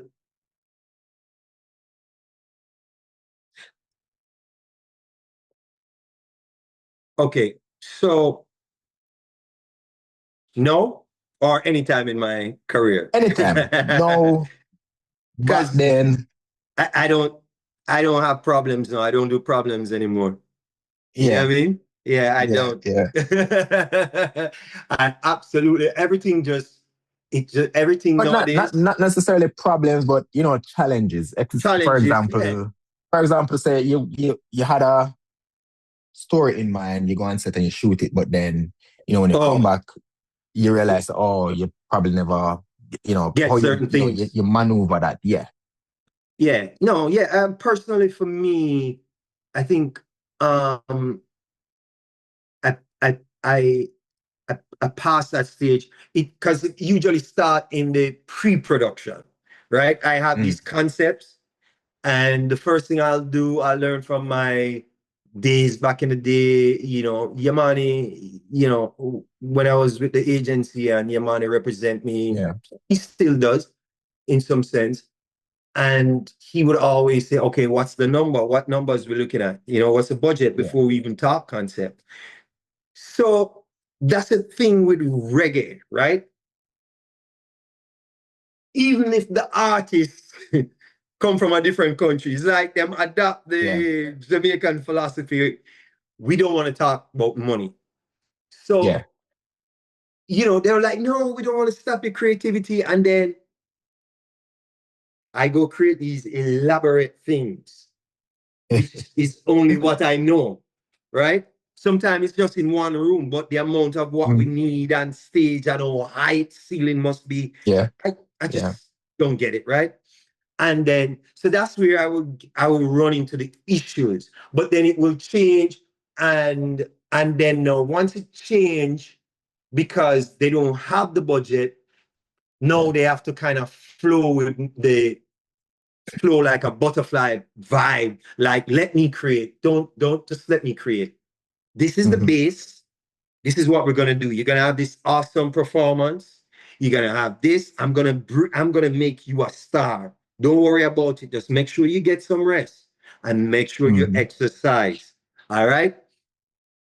Just let me create. And then no, I would go with it. And that is usually in the pre-production. But in post-production, back in the day, before, I never used to like edit so much because I guess I was more focusing on becoming more Director. and being more comfortable as a director, right? Gotcha. I used to depend on editors. Jesus Christ. I'm jumping over people's gate because they don't answer the phone. You know what I mean? May have people, I call people, if you understand. May have, before Yang, may have 1 million Yang. I pull up on people and them see the whole thing and them I go, oh shit. What's her name? Well, she wasn't an editor, but she hold on to some footage. She's no longer with us anymore. She was holding on to some footage, Tanya Taylor. Yeah, she's no longer with us. It's the foolishness. you were wild. That's what this sounds like. That's what I'm saying. No. That's what I'm saying. But these people they're too stiff. And they don't flow. You know what I mean? Yeah. And if the client is flowing and the director is flowing, you have to flow. Yep. Because I can replace you on set, immediately. Yep. You can replace me on set. Why? Because you're going to see the energy in the video change. Because most people who are filmmakers, they don't capture energy, they capture image. Yeah. That's the difference, right? They capture image, not energy. And then they capture these images on tripod. The fuck out of here with that. No. Yeah. So my thing is, if I'm about to jump on a flight in a couple hours and I'm waiting for these film stock, it's not working out. What do you think I'm going to do? Hello, streets. This is Kassa calling 1-800 the streets. I need 10,000 bikes up to so-and-so apartment now. Yeah. And bring some rusty tools. Thank you. Question. Did you mean to say, as a lawyer, hello, university, I need a couple students to visit this location? Yes, exactly so. No, but because you know why? I do not fuck around. Do you have a minute for one more story? So I'm gonna tell you the artist. This is legendary. So I did a music video for. Wait there. Give me 1 second before you jump into that, because you brought up back energy. I'm gonna want to forget that before you finish off the story. Let me write this down. And the energy, and I say this to people all the time. There's a lot of people, colorists, DPs, and directors. They're very technical, right? And when you look at their work, you can feel it. You're like, that they technically did that. Yeah, it's cool. It looks nice. It's cool. And then there's people like, when you look at their work, you're like, yo, this nice. You don't know. You do it like you don't know why. It's like it on a love to it. No, I always say now, when the food cook with love, it tastes different. You can tell when the food just cook. And when it cook with love, it have the taste the way I say, it look nice. And like you want them on the plate. Exactly. Yes. And you said something earlier, Kassa, and I said this to people. It's like, I realize, you see, when you know more, it's almost like you lose less taste. But you can come back, right?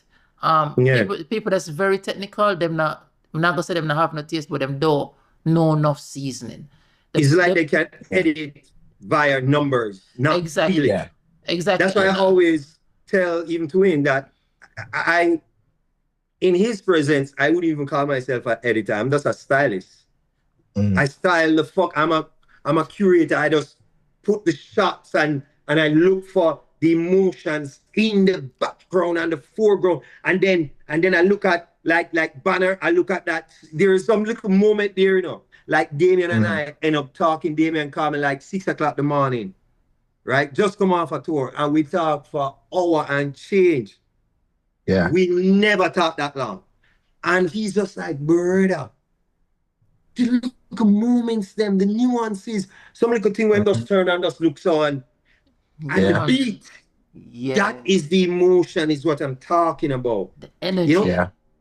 The energy. That is it. So, No, and I also realize, even because for me, there's three types of music videos: performance, abstract, and narrative. Narrative, Right? And then Yeah. the mixture of those genres is what we get in different type of music videos. And I Right. realized, even when a lot of the things, I think you try to put a story in, but even if it's performance, Still a story. even it's still a story, because even when you catch Twain on him corner and how him a look on the camera and in the environment and the atmosphere, it's still a story. Because when you catch Ras Tingle light up on the corner and stay so, it's still a story.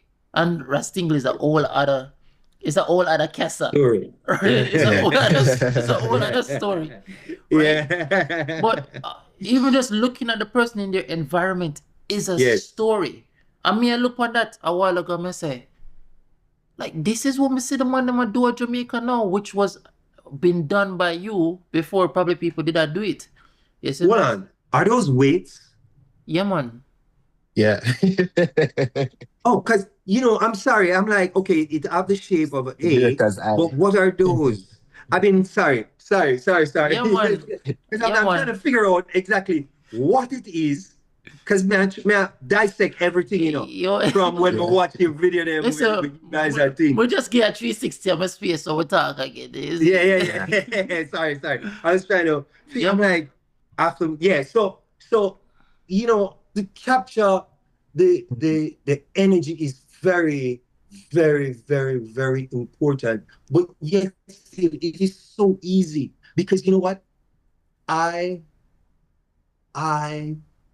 can tell you, I will make you feel like you're the only person on planet Earth when I'm directing. I'll make you feel like you are the greatest thing. If you're a woman, Jesus Christ, I'll make you feel like you're the prettiest, you're the flyest, that Maxi Priest video, I'm at the side of the bed, right? Chris right there with the camera, and I tell everybody exit the room and close the door. Turn on the AC, everybody out. And Chris is there, and I say, Chris, control yourself. I'm gonna speak. All right? And I make sure to tell the lady apologies in advance. Yeah. Experience the magic of live stories. Ever wondered what goes into crafting the next great film or stage play? At Unscripted Sundays, you don't just watch, you become a part of the process. Discover exciting new stories from talented writers and see actors bring them to life, all in real time. Your feedback helps shape the next big hit. Unscripted Sundays is brought to you by Yardbridge Entertainment in association with Johnny Life Productions. Unscripted Sundays, fresh stories, raw talent, real reactions. So you crawl over me and say, yeah, I start say some things. Yeah, you want him to touch you. You want him like you never want him before. You want to feel all him spirit come inside of your body and take over your body, and you lose yourself to him. And then she start go, I'm gonna say, yes, you feel it coming up inside of you right now. And it's so, it's the best you ever felt. And, it was worse than what I'm trying to say right now, okay? I'm still trying to keep it a little PG. Oh, that is PG? That is PG. Bro, it was worse than that. It was worse. I literally make sure I record myself so they don't me or whatever. I record my audio apologizing to her in advance, and I said, is it okay for me to be your sex coach? Because what I want is face expression. Mm-hmm. And the only way you're going to get there is if you're actually doing it, and we're not going to do that. Yeah. Or I'm going to take you there virtually, spiritually, right? And she said, fuck it, let's go. And I was like, what? The guy was actually shy. No, but the girl was like, say, as for women, the best place to get to them is their mind. Bro, bro. That's why the man not gonna get. That's why the man wasn't getting. Bro. So man, like, brother, I still Bro, need some sort of stimulus. bro. That's why.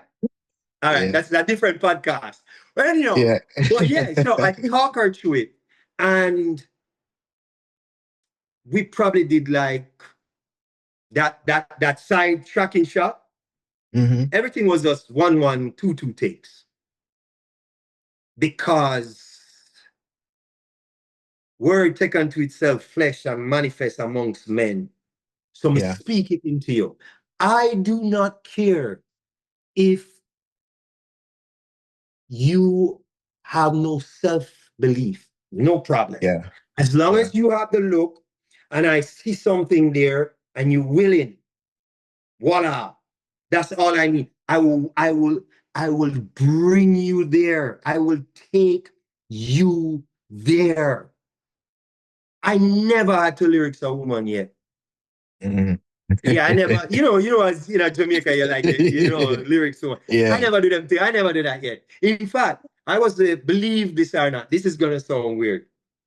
I'm a very not anymore. But back then I was a very shy person. But I used this Ras Kassa thing to hide me.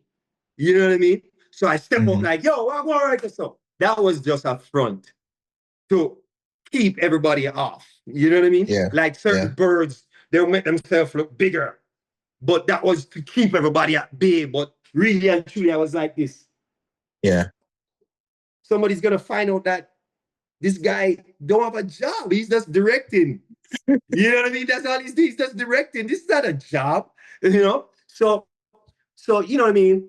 I can make people believe, and that is my challenge that I'm putting towards the film industry. I want to see people capture emotions. And when them talk about emotion, this is emotions in Jamaican films. You know? No, I don't need to stand up for this song. It's a face expression. Hey boy, how you deal with? Hey boy, nigga, shoot or something, And feel, you boy, and everybody look vexed. Actually, in reality, that is not the shot caller. Because when you see a Don in any Jamaican film, in always, bumbo clock, boy, you deal with. Yeah. The Dons I know, they're just easy. They're easy. And how about this? Collected. Less. So I learned this from Trevor Rohn, right?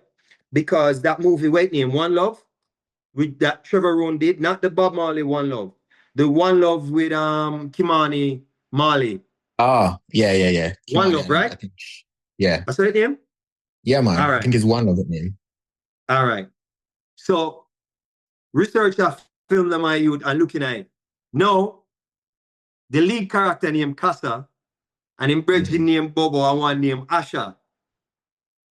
Hold on, these are my friends in real life. Yeah.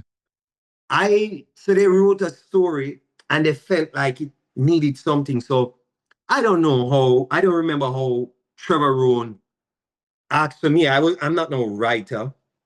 So Trevor Rohn wanted it to feel more Rasta, more Jamaican, more. This is Trevor Rohn, okay? Who is also no longer with us. Yeah. And so I said, Trevor, this is how I can do it. This is how I write. This is how I work. I have to talk it out. I have to act it out first. I have to, and then, so how I do it even now, now I have it down more. I can just write a little bit more now. But before I had to record it and then I will write it down, right? Because I can think faster than how I would write. So I would do it. So Trevor had these tapes he record and he would have the lines. The lines that him write, and then I would be the character that Kimani play. And I don't use this line because I look at them and say, oh yeah, it's true, Trevor, these are not good.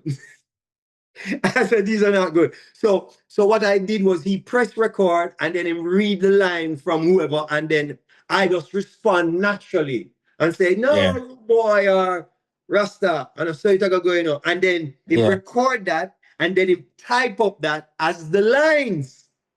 Ah, So if you watch the film, all of the characters have my friend's name, because we all know Asha.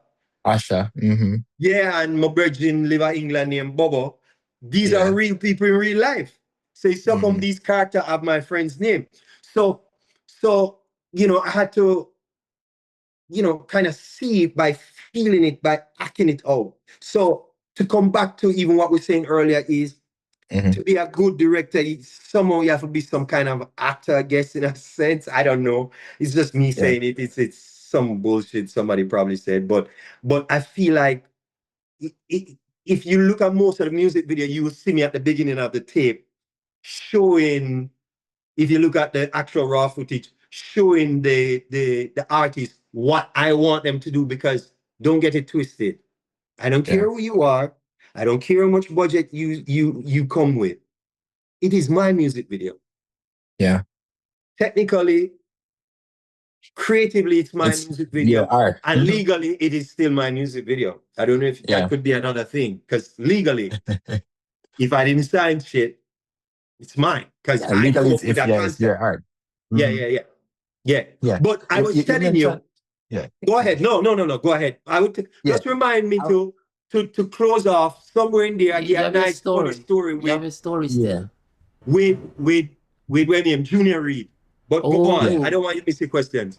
You mentioned emotions, a lot. And emotions, for me is not just, me as a filmmaker, being, emotional about my work. It's also evoking that emotion, in the viewer. Yeah. One of the videos that you work on that, to me, like to this day, is like, I think is the most beautiful video ever, is, the Egyptian beautiful lady. Like how the jib just a flow over the mountain, and I'm up on the side of the mountain, and the jib just a flow. The lady run through the fields with her hands, touch the top of the grass, or, she lay down on the beach and the water, splash. To me, like at the time, it's like, oh my God, it's like at the best video this I've ever seen in my life.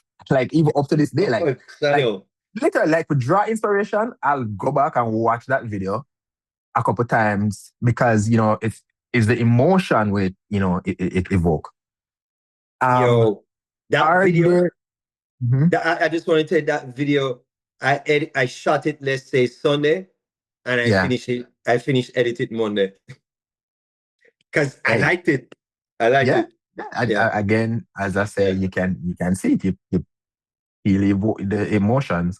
Are there any other projects that you've done that, for us as a viewer, we may not have it as a big project, or a project that make this big impact, but to you, it exemplifies Kassa. Like you look at it and you can say, no, this is Kassa. Like this is a video that, or a project or a commercial that I'm proud of.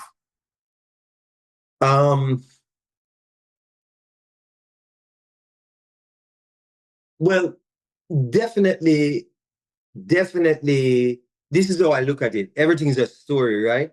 So there are some stepping stones and leading up. So there are a couple of them, and they have different meanings, things I was going through that was happening in my life, my personal life at the time. So everything tying together, because I don't separate my real life from my work in a sense, right? Of course, it's a weird thing now, like, wait, whoa, you're supposed to say. What I meant by that is the same. Okay, so I approach my family, my children, everything like production. Like we plan it, we sit down, we talk, because family is like a business, you know what I mean? It needs to be organized, you know what I mean? We must know what we're doing, so we just don't emotionally just doing things or whatever, or, just not. We're just going with it, but then, oh shit, we forget that we had this to do. You know what I mean? Yeah. So everything locking together. So So the first video, and it's the first video I directed. Yeah. And TOK, Chichi Man. Bam, you know, par in a Chichi Man car. Now, what happened is Kevin Lee was the director. I had no intention to be a director. Music was my thing. Kevin Lee was the director, and he decided to leave and to migrate and go away, which was for a short while. But we were directing traffic blocking, right?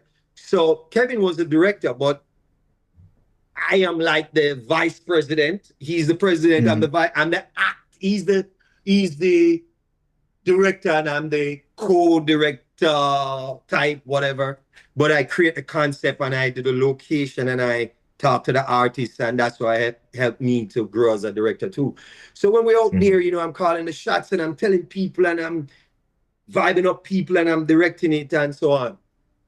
So he left, and TOK came by, and they wanted to do a music video, and I said, well, Kevin is not here. So them said, but you can do it. I said, me? What? No. Them say, yeah. Then you direct traffic blocking. Now you are tell us to do this and do that. I'm saying, and Trevor, all right, come and we do it.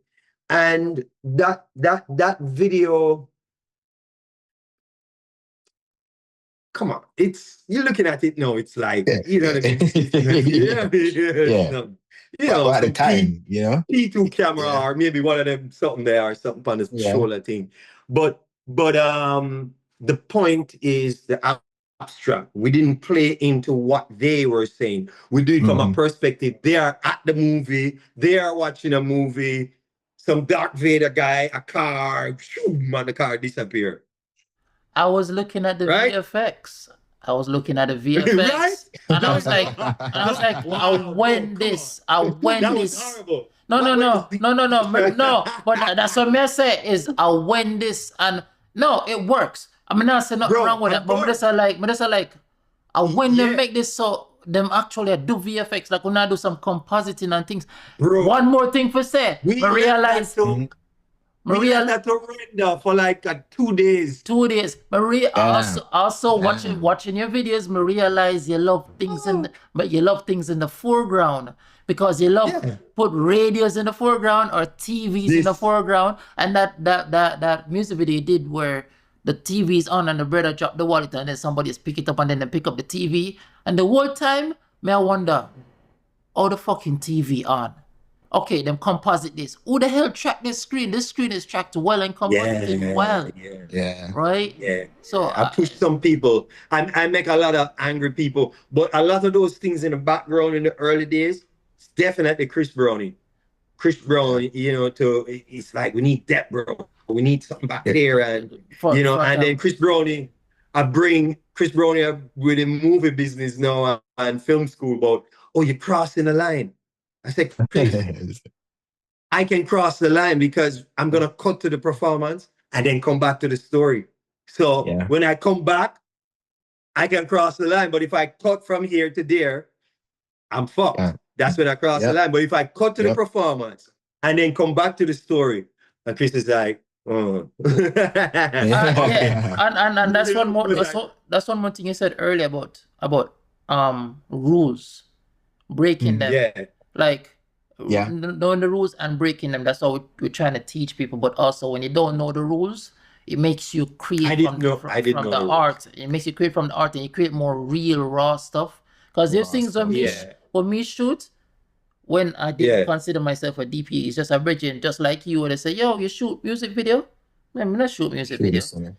All right, shoot this to me. Shoot this film for me. I'm gonna shoot a film. Every time I watch a film to this day, I'm like, how did I shoot that when I knew nothing about cinematography?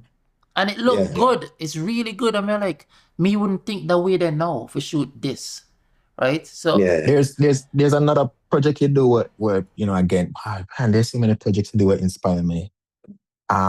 There's a assassin video, same thing again, where literally it's the same story played over, but I never remember how that. it's done, like the So the shots that were used, the angles that were used in the first verse, when it come back around to the same thing again, for the second verse, is total different angles and shots. But again, It's the you same. get in the story that is the same thing again happen.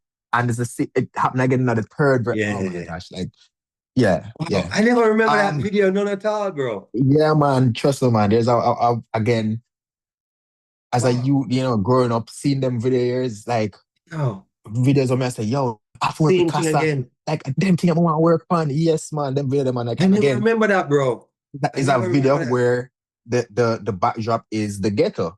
And it make the Yes. ghetto look, a different, kind of, a different way. Like, it again, yeah, would know the ghetto for be a certain way, but it painted in a different way when I say, yo, yeah, man, I saw the ghetto for look. Some people for tell the story, tell the story of the ghetto. Brother, this writer You is mentioned fucking VFX sick. earlier. This really fucking sick, yo. Oh yeah, man, trust But me. I'm sorry, man. That's I look yeah. on it right now. This sick, bro. And this I want to tell people all the time. I always tell people, I say, when you look on all the Jamaican commercial them and everything where people are work on right now, cause we know Darren and we know all the DPs and we'll do this. I'm like, all our work can put together and make one reel. That should be possible. Everyone thinks supposed to look different, like play with colors and things. And when I look on this and this, has a look. It has just a take look. a chance. Yeah, take a chance. Come out of your head, But yeah. You mentioned VFX earlier.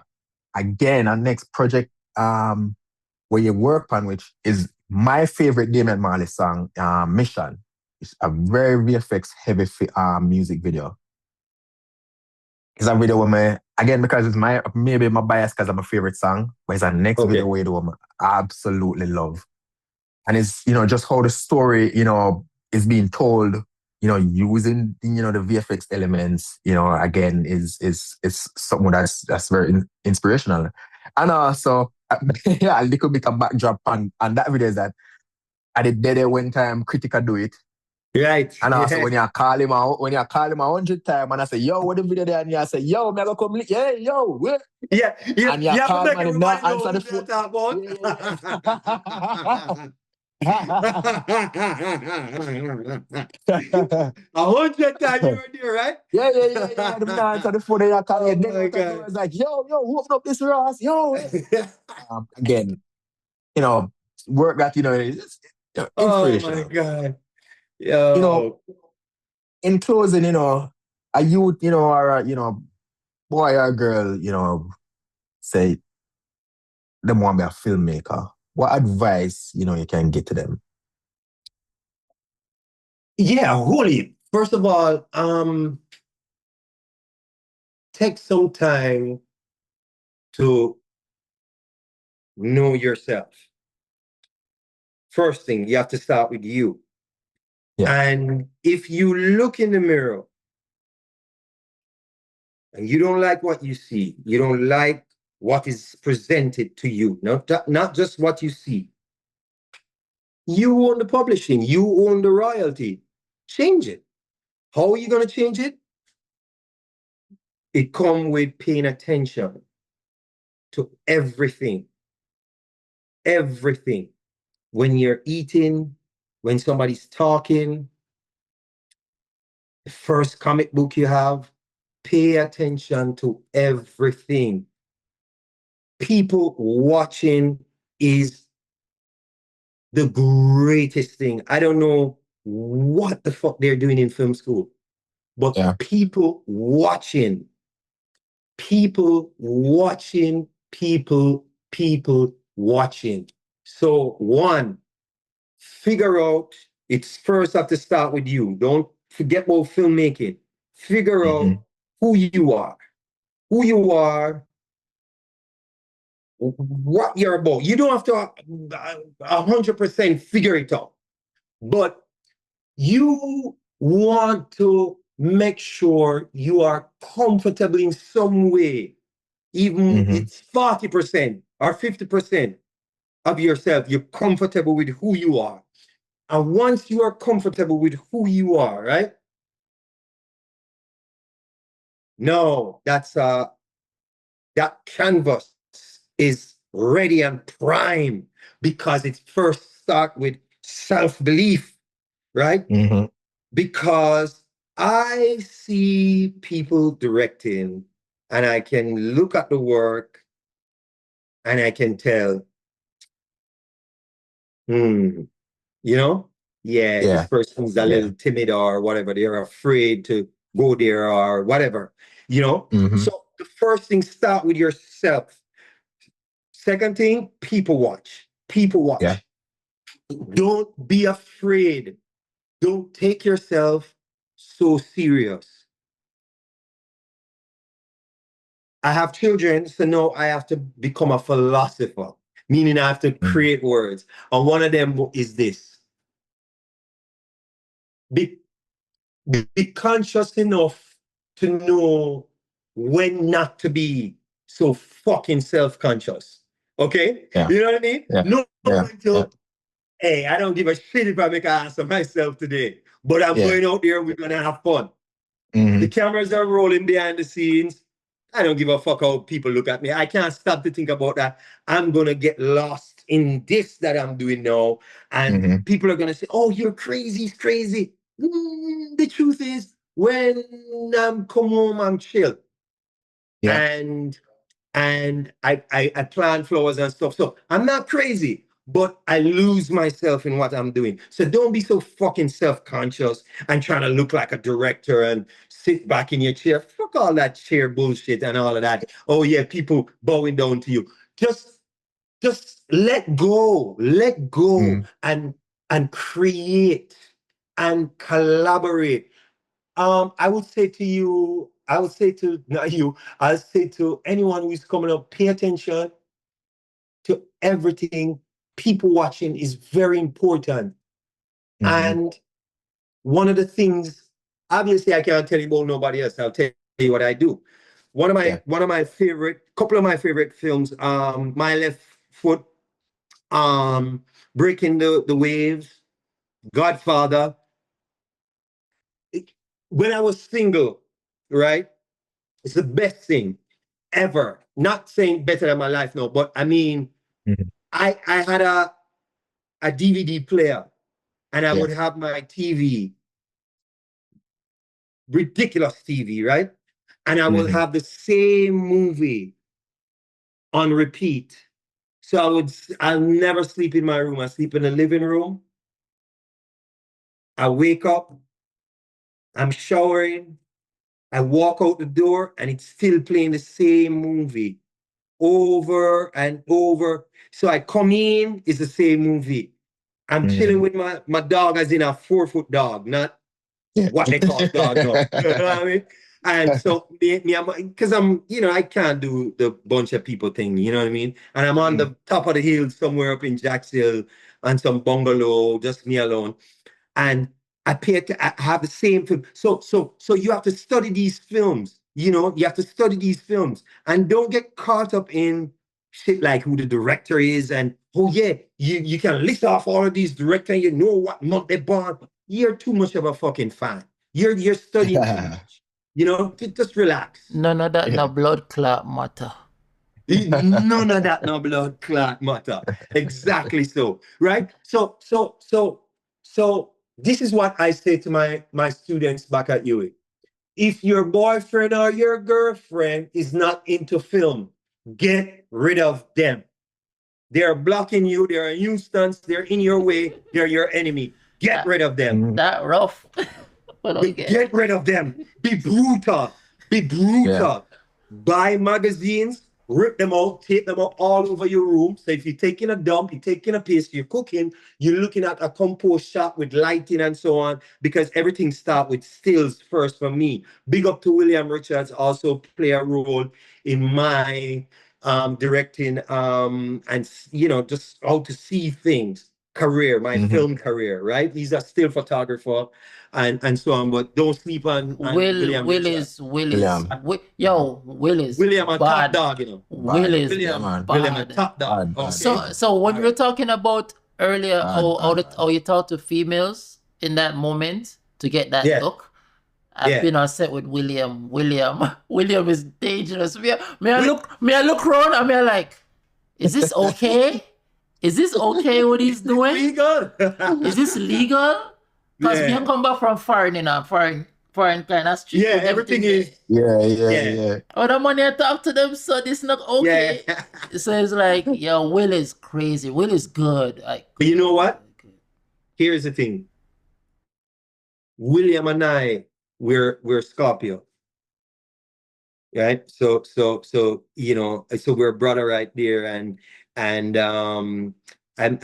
know, but let me finish this. But yeah, so I see everything first as still. I used to, you know, when me and Tingle and Jay and all we, you know, we just bantering against each other, and I was like, yeah, well, you can pause my work anywhere and it's a fucking stills. You know, because I always see it like that. Always see it like that, right? And so I'll say, put up a lot of things. You know, now we have things you can watch. So watch a lot of things on, you know, different films. And you want, I know these people have the TikTok syndrome now. Everything is quick and whatever. Come out of that shit. Come out of it. And if your mother is stressing you about a degree, but you want to be a filmmaker, tell her, if your mother or your father, here's my advice to your parents. Tell them, before I tell them, right? Why I say this, because there's a lot of people that left film school and they're very accomplished on paper.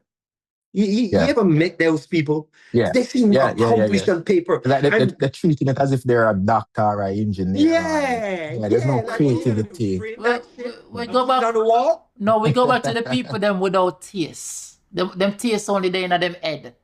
Them can't put it on the plate. No, but what I'm trying to say is, my brother, is because me not try undermine, but I know a couple of them, right? And I'm like, why so fucking square? Why so square? See, just live a little bit. Have you ever bite a piece of Scotch bonnet pepper before? No, okay, you never. Okay, you never take a chance. You never. Okay. So that's what I'm saying. And I've met some students, some of my students, they're very square.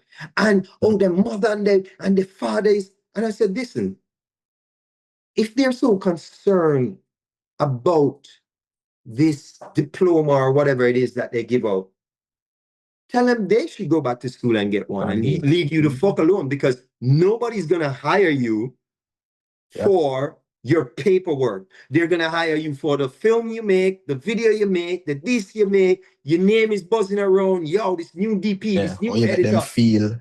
Yeah, that is what, that is your diploma. Okay? Yeah. So don't be so square. Go out and live and never, ever, ever turn off. Don't ever turn off. Like I met some people, like I was on a board at CPTC, okay? And they want to, one of the conversation was, at the time I was the youngest person on the our board member, and they want to make it CPTC into film school, and they want to rival UE and so on. And I'm sitting there. So them say, wait, we have Ras Kassa, right? You know, what's your opinion on this? I said, well, you guys can't be in charge. That's because you guys take long to get to the point. You know what I mean? Yeah. It's like the guy from Hill and Gully Ride, he was there too. I love that guy. I love him so much. Love you, bro. He inspired me to create the trot and so on. But it was slow. You remember how PJ Patterson talk? Very slow. Yeah. You can go cook something and come back. And you gonna get to the point. So, right. So I said to them, if you want to be at film school, first thing, everybody take your shirt out of your pants, change the paint on the wall, get rid of these government colors, these dead colors, and don't be so government with your ID and your thing around your neck like an IT guy. Jesus Christ. Like, have something about you. Live a You know little, what I mean? emulate So I artists. said to them, Yeah. I would like, first thing, let's fire everybody and hire them back. And if you want it to work, I'm going to tell you the truth. And it's the same truth that I tell Justine Henzo. And I'll tell you that truth that I tell her. And everybody going to think, oh, but it's the truth. Here's what I tell. I said, listen, let's just fire everybody. And I have to be in charge. And let's rehire people, right? Because when they get fired, then it will sting a little bit. And then they know, oh, fuck. All right, no, I'm going to have to change because I just lost my job for a month. Let it sting a little bit. And now you know a new sheriff in town. And what we're saying is, you don't have to leave at 5 o'clock. It's not enough leaving at 5. It's not a job, bro. You leave at 4:45, they start pack up them little lunch thing and... Fuck out of here, bro. They don't know the film life at all, the artist life, bro. No. So even when they left set, you still at work. You still go home, go edit something or do something. So to close up, pay attention, don't be so stiff. And then all the other film stuff, they're out there, they're in books and so on. But for me personally, the number one thing is get to know yourself. You have to be you have to have self-confidence. Yeah. You have to be confident. You have to be confident because when everybody turn to you and say, okay, so what's the next shot? By the way, Kurt, I love Kurt. But Kurt used to love this something that annoy me. Kurt is the AD and he's always, what next? Motherfucker, what next? You got me. I don't got you. Me lost my shot, then you have to tell me my next shot. But to be honest, Kurt is really good. But what it is I'm so fucking overbearing and I jump in and I don't even give him a chance to say, I had cut, you know? But I did on that last Damien video though. I didn't say anything. I allowed him to. But back in the early days when we just started, I wasn't nobody yet. I was just still trying to make something out of myself. And then I met him and, I was just, But him used to love to do that. And I was quietly, because I like him so much and I thought he was great, I never ever got mad at him. You know what I mean? Because I like him. I love him like a brother. So, but I can say it now since you are telling me all of these new things that I never know. So, yeah, that used to annoy me. But that's what I would say to people. But I want to say the truth that I tell Justine Enzo. Yeah. And since I'm on this platform with you good folks of Jamaica film industry, I'm going to tell you guys the same thing I tell Justine. So they have this thing where they fund people short film. What is it called? Anybody remember? Is it Jam Pro that give out these money? Propeller, right. Oh boy. Okay. All right. So hear me out real quick, right? Yeah. Our thing them, you have to go to episode 1 and episode 2. Saying full of story for sure. So yes, man. Yes. when I went to the second round, I don't remember nobody else because the people, some judges, there was Tony Rebel and the other people are definitely not memorable. I don't remember these people.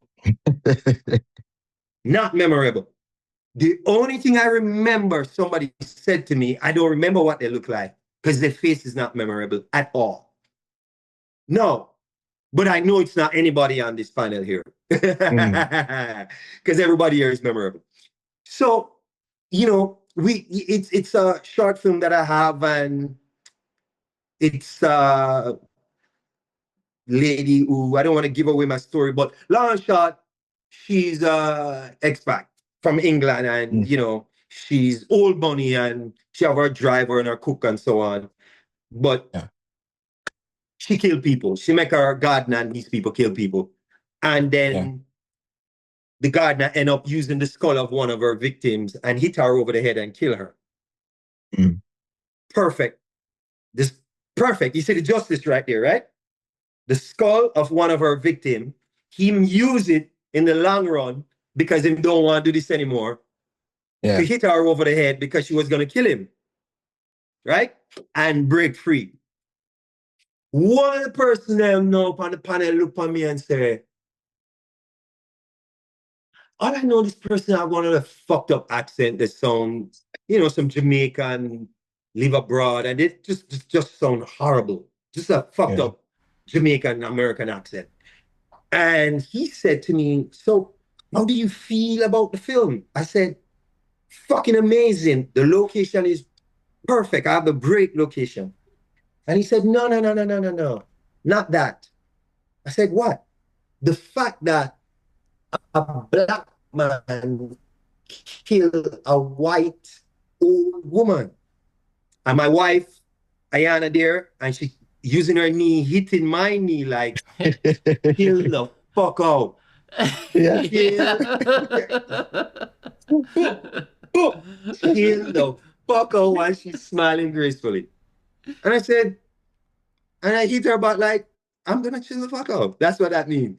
So I said, what do you mean?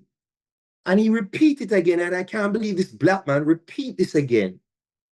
And I said, And he was black, and he says this. Yes. Yeah. And I said to myself, well, this is another digital meeting boardroom. No. So I said, okay, I can tell this is not gonna happen. So I'm not gonna leave with my dick tucked between my leg. No, it's gonna be big like the West Indies in my hand. So I said, are you what the fuck? What do you mean? What the fuck? I just keep saying that, like, and my wife, and then I just stopped. But I knew it wasn't gonna happen. So my whole energy changed, and I just start deal with them like, yeah, my youth.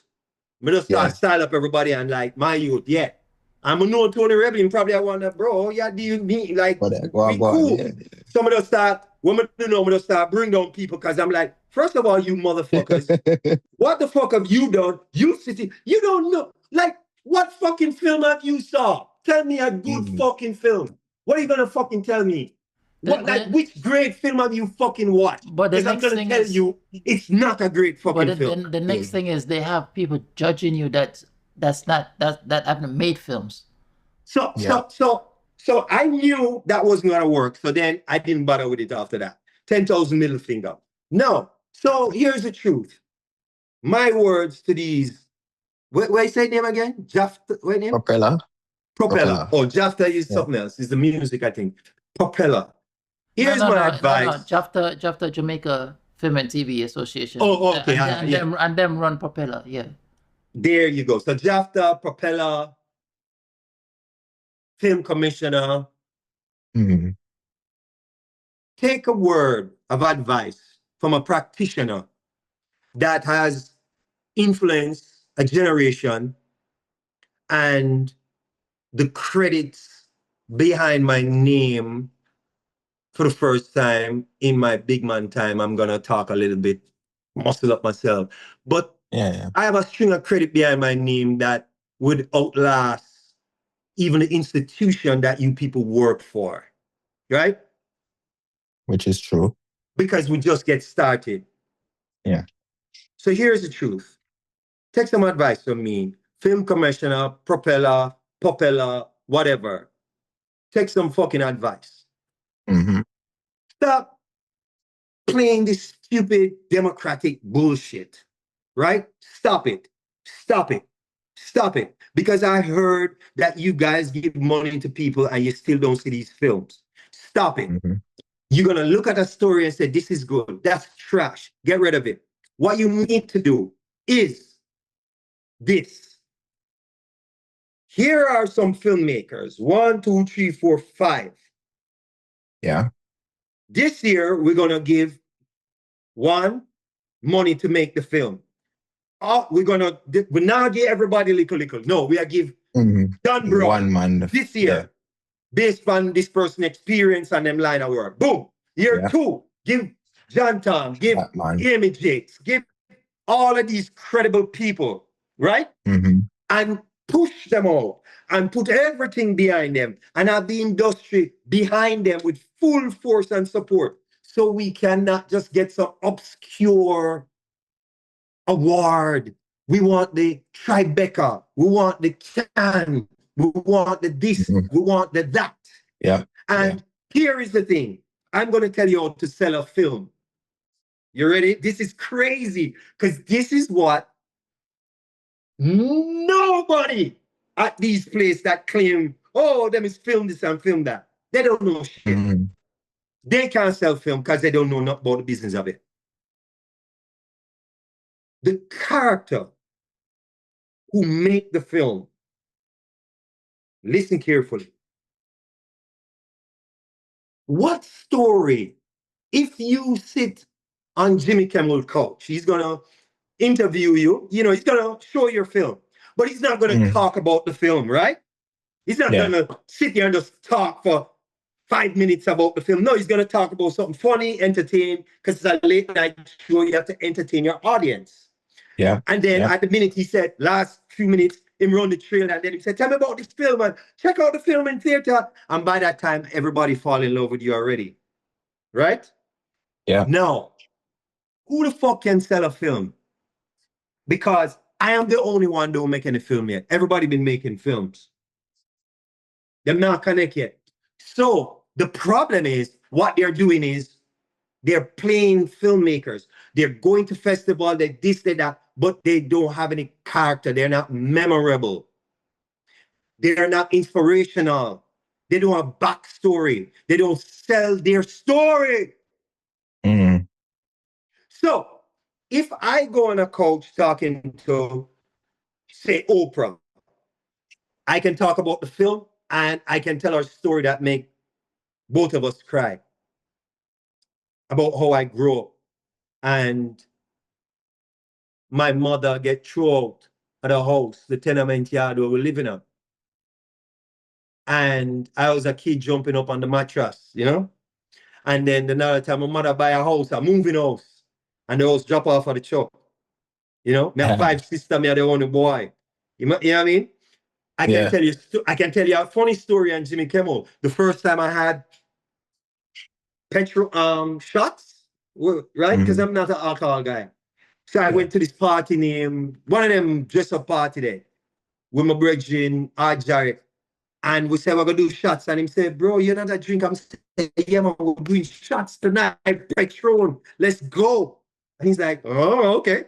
So when we go down to that area, we see the people them have the drinking of them hand. And we see them have some white thing on them hand. So we said, brother, see the people them have cocaine on them hand, bro. What the fuck is this? The man said, what? I said, bro, this is what you motherfuckers do uptown. Look, those fuckers have cocaine. You don't see them have the cocaine. The man was on the ground laughing. It was salt, my bro. No, that's a good story because guess why? Americans drink early. They would laugh me to scorn like my wife did. And everybody I tell that story. No, how can you capture the hearts and the mind of people around the world?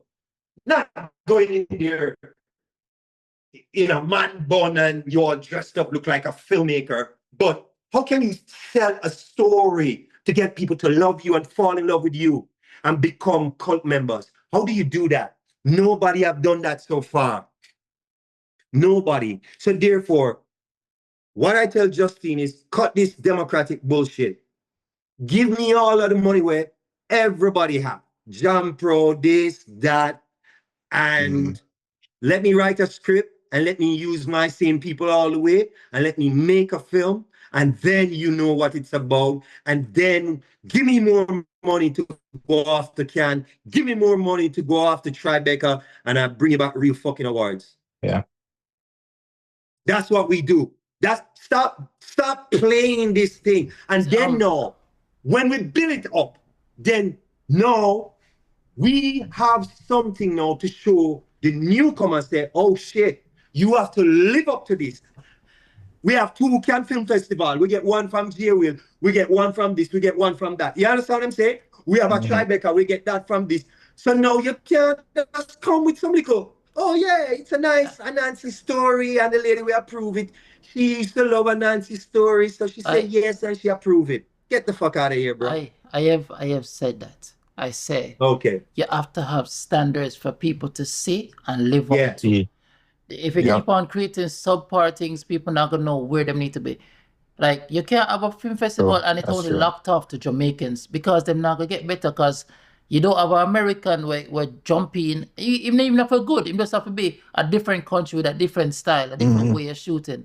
You want to check out some short film from Spain. It make some of them feature film and look like joke. Like, yeah, man, like joke. We have played. Like food. So, yeah, man. And so my thing is, stop playing around. Let's get to it to the people who you know that is there. There's quite a few of them.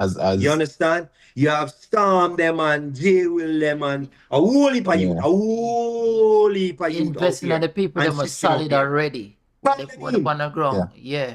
And so we're going to do. Yeah. Give me 5, right? I'm not pick what you said. Give me 5. Take 5 of them. And say, all right, this year are you. Next year are she. Next year are him. Da. And one of them must hit. I'm focusing on that person, on that. Yeah. I'm gonna sell that film. Yeah. We've heard so as a football. Yeah. Go ahead. No. No, but I say as my football coach in the high school used to say, stop fuck around. Yes. I think this is the first time I heard you curse, bro. I lie in curse. We never hear him curse yet. So the thing is, and I've said that about Jafta before and this propeller. I'm like, we saw over the few propellers, we've seen what you call it a pattern. I mean, like, why the fuck it seem like the man them always try go for the touchy-feely life story? I'm like, somebody coming with a sci-fi idea or this and this, go for that, do that. I think they're trying to push people out of the way of doing things that they think is too high concept and they may not get it done. But then now they did like an animation one the other day that never even complete in time for people to even see that the viewings, right? So it's just like, if you're going to invest in other people then for putting them time, and you can't give them too short of a timeline when it comes to completing it, because now you mess up the whole flow. As you say earlier, when somebody play hard and somebody play a bit fluid, like a move like water, being an artist, you can see it's in the editing of the work. Yeah, man. Give them some time to flow. One of the things I did with at UE for that short time I was there, because I decided I wasn't gonna go back because the ladies pressured me to get my masters or something, and I was like, listen to that. No, she pressured to get your receipt. Your receipt. Yeah, go for your receipt and come back. Yeah, but listen to it. Master, that remind me of some plantation thing. Master? No. I don't like how that sound. A word sound is important. People might think, okay, Kassa, Rastaman top. No. Words. If you never walk over or say something to your wife at the time, just a woman, right? She wouldn't be your wife. So word take unto itself manifest amongst men. So we have to be careful what we say. That's why we can't say, oh, my sinus. I don't own no sickness. What? No. That's why I don't get sick. So, but what I'm saying here is, this thing is not a joke thing. And we want to make it very clear. We love our country and our people and our story very dearly. And if I sound that way is because I run out of my patience. My patience are right here. It's right here, but we run down left it rocks. Because I can see it. It's too easy. And And if you can't see it, it's okay. Just sign the goddamn check. Let me help you to sign it. And let me, who can see it, see it. I understand you're not a practitioner. I get it. You understand?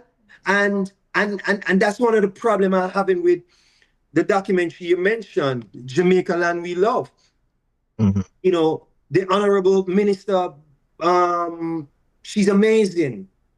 She's amazing. She's the Honorable Babsy Green. She is the greatest culture minister in Jamaica history, and she's going to be that greatest for a very long time, long after she gone. I have a different thought on that woman. Well, me and talk about from You know, that so the first perspective. person might pick up a camera is Babsy. Right. But you see the people that know in the office, I realize, and it's just like the lady at Digicel, they want to control you because they wasn't popular in school, they weren't popular in school or something, or they, you know, nobody saw them through their whole entire high school or university years. So now they become managing, no, not managing director. Everybody's a marketing manager. Marketing director, creative director. No, not the director, the marketing manager or whatever. There's a lot of these people running around, whatever they call themselves, right? Yeah. And no, them get this fake title that they don't own. They didn't create it, right? They didn't create it. And I always ask my wife, who is the greatest marketing director or marketing genius in Jamaica? And she want to call some name, and I said, okay, tell me what them do. Trash. Next. Yeah, exactly. Trash. Next. Because they're not there. Because you know why? They're not thinking. They're not, you guys are not thinking. And I'm telling you this, a creative person, it is nothing to it. They're just a thinker. That's it. They just think. You will sit down right there coloring stuff and you think, there you go. It's Ras thing, you know. Color your channel, star Kassa. I don't know you. You know what? I'm gonna add this deep, I'm gonna crush the black, I'm gonna make this be the look. That's it. Be a thinker. Just think. Think. I always tell my son that. I say, son, be the greatest thinker in the Western Hemisphere. Just like how we have the biggest butterfly in the Western Hemisphere, you only can find in Jamaica, right? So the people in the office, they're giving me problems with this documentary. So they want to control me when it's not like I'm out of control. Yeah. You guys are in the office. You know, I went to Ghana and I retraced our step, Sierra Leone, which is next door. Most Jamaicans are Sierra Leone, from Sierra Leone and Nigeria. Luckily for me to have family in Ghana, and I went to these slave dungeons. They call them castle. I get into an argument with with the Ghanaians out there. I was like, "What the fuck you calling it castle? You sell us the fuck out. I know you're talking about. They ain't no fuck. It's a dungeon, bro." So I filmed all of that. I went there. I filmed all of that. I used a sound man and a drone man over there, and I did some great stuff. And I have like the drone leaving the front of where the slave, they would have the slaves walk down this long thing and then walk on the sand and then go on to the boat and then go on to the ship, right? So, but it's a very high door. So if they push you out, you fall and die. So I have a drone shot right at the prison door, like a prison cell. It's a little tiny door, like tiny. So I have the drone right there and it pull back. One long shot, pull back, and then it turned and it glide over the surface of the water. What that represents is we leaving, our ancestors leaving Africa to come. You understand? And then I interview everyday people on the streets and who are selling things and their opinion on Jamaica and so forth and so on. And then these people at the office, why you went to Ghana? And I was like, Did you read the concept that I create? Did you read that concept that I created? So, once again, this is why I don't fit easily in Jamaica, because it seemed to me, people like me, we don't do well around weak and insecure and not so confident people, because we shine so much. And my wife is, I'm on this Zen thing, and she's like, no, just call it a spade, speak the truth, speak it, meaning it is what it is. So here I am speaking it now. These people, I don't do well around these people because I'm not afraid to lift myself up. Go back to what I'm telling a young filmmaker. Self-confidence. Right? You need it. So people somehow they always want to control me as if I'm this crazy wild person. What do you mean? So I'm having issues with that, right? But it's okay. We're gonna finish it. Closing. I want to tell you, and I want to tell the young people a story about how I use street approach to music video in terms of the business part of it. So I did a music video for Junior Reid. It's not something you need to look for. I don't think you will find it either. It's one of those things that, stepping to come, right? I'm nowhere. We're still taking the bus from downtown, from Beeson Street, Johns Lane, East Street, downtown Trevor Place, right? So them time me and Tingle start rolling on and thing and did the music video, and them time is the little tape. What them little tape the name again, man? Mini DV. Mini Mini DV, DV. bro. Yeah. So we edit it, we put it on the mini DV film. A mini DV, yeah. So one of them things. Yeah, man, mini DV, man. Mini- Little mini- smart, man, mini DV. Yeah. HV8, something Yeah. like so, yeah. Mini So- DV, man. Little. Yeah. Man. So as I capture my fair share of them, man. Trust me. Stuck in my head. so as you continue, you bring Tingle into the game. Yes, Tingle was Tingle used to cook with one of our Tingle used to cook with one of our other bona fide virgin as you love. When we go there go near ital food, cause we know, you understand? We only eat from our people them where we know. Cause we still stay them way there, Right now, me only eat from Ayana, me not to eat a road unless me go eat vegan Japanese. You understand? Me not yam raw fish. Saying? Yeah. So outside of that, Ayana do very well. Very, very well. So like Denzel, I only eat my wife cooking. Fuck that. Yeah. I'm in a Nyama restaurant when I go to Merrimaka. See? That is America. We not too. I just one time me and a man and him say, yo, I want to buy some corn or some corn. Yeah. Some would buy, you say, yo, try this. You remember when we went on a walk? Yeah, man. By the way, I have to tell you this story real quick. May I cut your story? May I cut your story when we just do, but more you continue. But after we finish, more you finish off with Elf. Come realize we did that with Denzel last time. Okay. Denzel All right, last time.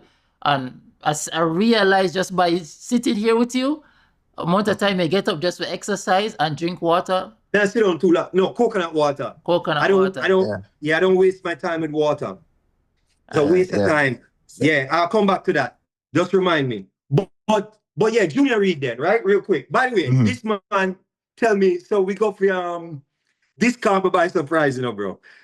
So I bring the hard drive by and I swear we're going to hook up now and look at the edit and color and so on. This man say, yeah, man, I'm set up there, everything good. Come on, we could go walk. Glad to be not go for walk. Which walk? Which what kind of walk? Like back in the day when we used to meet and people come and, oh, let's drink. And I was like, drink? What the fuck? No, let's start business. So when homeboy said, no, man, let's go for a walk, I was like, at first, bro, I was like, how would the blood clot in the pan? What? But you know what? I just let go, and it was beautiful, bro. That walk it took me on, and then I took caution to the wind and we buy I think I some planting or some kind of season fries, something. Something. Yes. And yes. I mean, I said, blood clot, all right. The fries, some sweet potato or something fried. The sweet potatoes. Never eat this. This is the sweet Some potato, Mexican. I mean, I said, blood clot. All right, never do that. Release yourself. Free up yourself, Kassa. Yeah. While you there, well relaxed, I was like, how the blood clots my about? So I said, all right, I'm going to relax. It was the best approach, bro. It was good. I'm going to respect that. It was amazing. Yeah, and again. Yeah, so it was good, But the junior thing, no. So them time that we are take bus, right? So this is like somebody said to me, this is a film study. This is something that kids need to know. So I'm downtown. All time people would have said, the spirit tell me, say, right? So imagine this is 2 tapes, right? Yeah. Tape A is the actual of the final project on it. And this one is labeled, but it's blank. Nothing is on it. I put the right one in the right pocket because I'm dyslexic, I guess. And the left one in the left pocket. So that means I can't mix it up. The right one is in the right. You get it? Yeah, exactly. All right. When we reach at the place now, that time that we walk with in receipt book, Bridget. Me and Tingo take the bus from downtown, come up now. Go check Junior Reid and receipt right up. Rip it out a book. Boom! And it's the Junior Reid. And him take it. I judge him based on how he take it.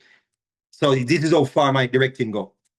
So I hand him the receipt and this is him and this is the receipt. And him take it like this, like, yeah, I'm talking French. Yeah, man. And then him just goes, oh, yeah, man, give it. And him just give it to somebody. He never even look on it. Yeah.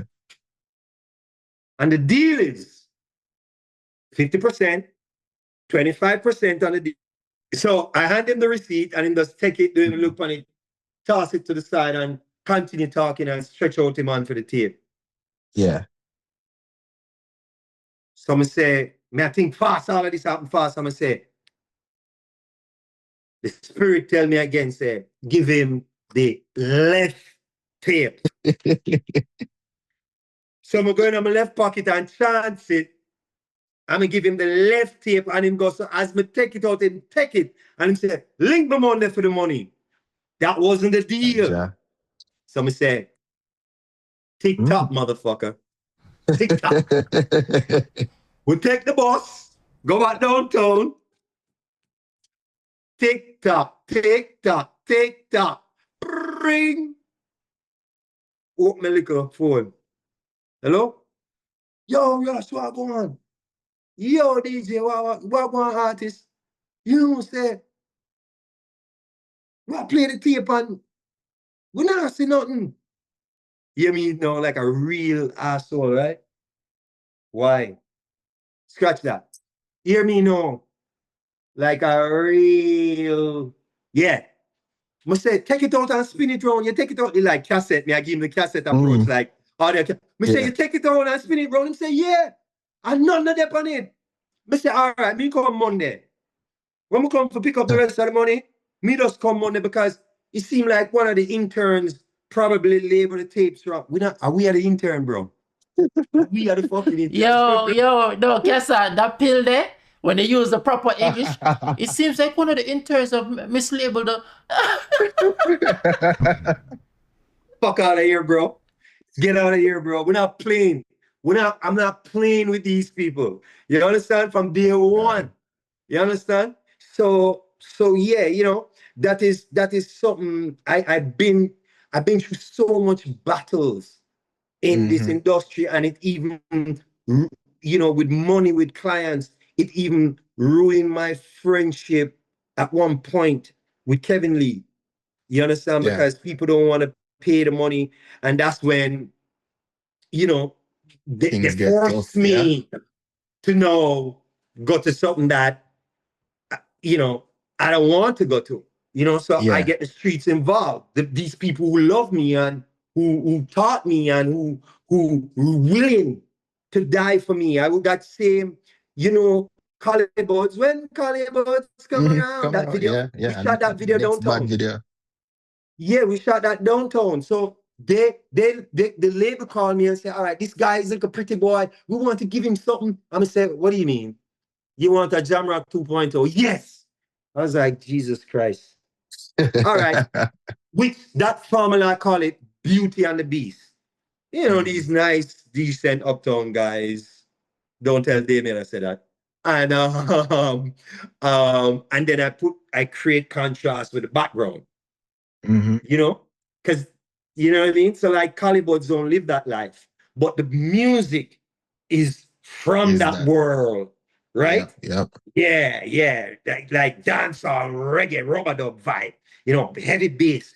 So you don't have to puff up your face. The background create that energy for you, so you can just Yo, sit there's here. a shot. There's a You know what I shot where him in at the back of the car and the smoke come through the window. Body of fuck. Yeah, Bad, what bad. we're going to do? Smoke machine. Oh yeah, the smoke machine. Smoke machine, yeah. Bad, yo. If you look Bad. at the trunk of the car was kind of open because I look at smoke machine in the car. Well, it wasn't little. Now we have small hand smoke machine. But yeah, and the cable and everything come on, emphasize the smoke. Smoke, Right? man, bad So man. so what happened now? Epic Records was on set filming behind the scenes. Another moment. So I went into the arcade, because we shot him walking through the arcade, talked to the eagle. Them. By the time I come out, I see some police harass Tingle. Them harass him and, Rasta boy, this and that. So me step up and me I say, move up, police boy, you can't this Rasta. Burn you. And I say, who you think you are? I say, I is King Selassie the second. Say, where I talk about? The man does a boom. Yo, No, he didn't do that. No, he did this. When you Drape hold him by oh, the you waist. hit that drape up. You hit that, which one of that? The girth or the drape? Whichever. The dirt. Yeah. From the waist. Ja. Rude boy. In Not even when I go school, them thing happen. Everything slow down like the Matrix. And when I look down, I'm going to see the man, I'm going to see the man. I'm going to come out of myself and I look for myself. And then I go back to myself and I just grab on him gun same time and I use my finger to pull off the holster. The belt. To release it. And then grab my hand. And then we start tussle. Yo, this is a music video, bro. What's going on? This is the behind the scenes. This is the behind the scenes, but there's a music video happening in the moment.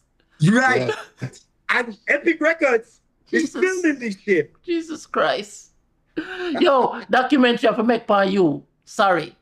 Bro, hear what happened now. When I got to know, the man said, I carry the station. When me look behind me, I see Rastingo Road go for a big half a rubbish bin.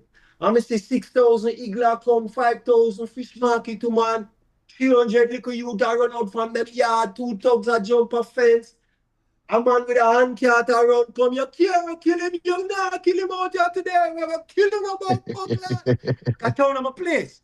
Come I always film downtown. I buy pants length downtown for my pants. My tailor come from downtown. The market people them. I can go and have a phone and call them right now. When one of them sick, we call them. If me there foreign, them call me and say, wake up, you know, come market. And I say, no. I gone, I'm there. Them say, oh, sorry. All right. You for make you know when you not come market, you know. So yeah. Berger, Wormy, them youth, they are youth up on the corner where Kevin and myself bring. We don't bring, we inspire them see we are do it. Right? And them enough youth will make move from certain things. See? Me now go call no holy name. Enough youth move from certain things and come in a film.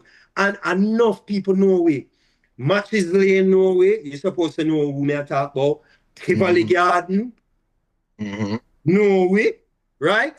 And them grow we. And them respect we. So when the man got me road boy, and when I go to look behind me, and the whole of town come. And you see when I see that, I just grab on upon him to and hurt him. Hurt him Get back. more strength. Yeah, man. So that's why at one point I feel like I would have gone on politics, but the thing is, you know, we did, you know, but we kind of back out because within a G2K, we start approaching G2K, which is the Jamaica Labour Party. The youth Because we feel like we're passionate about our people and our country, and we love who people them and so on.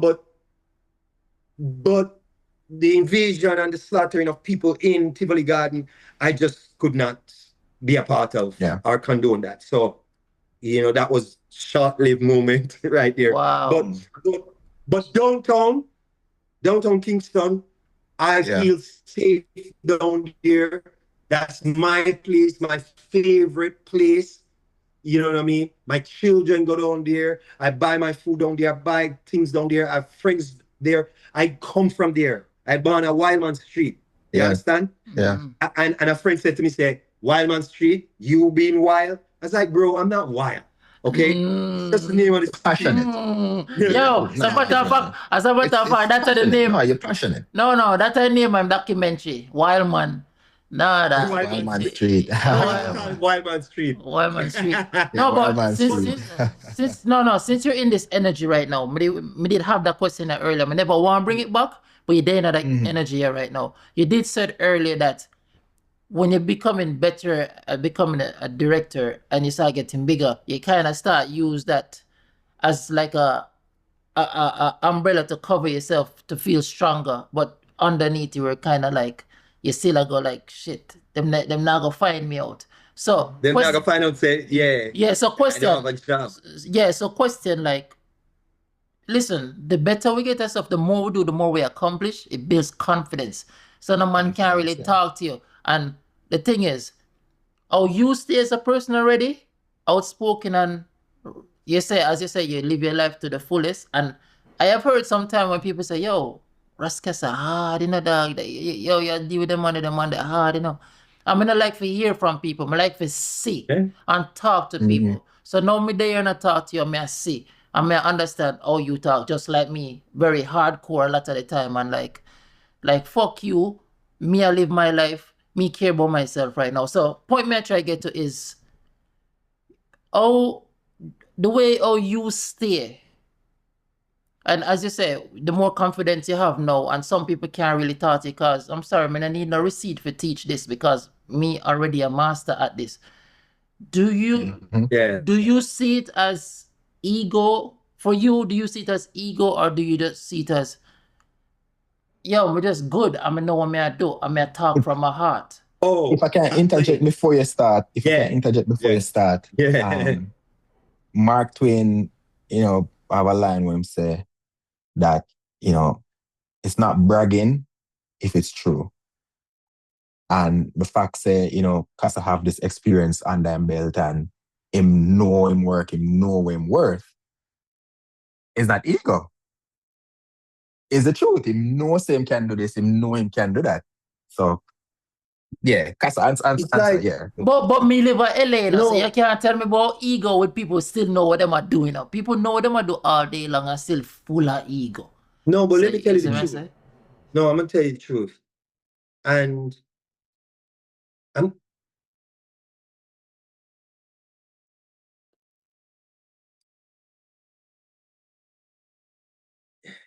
man,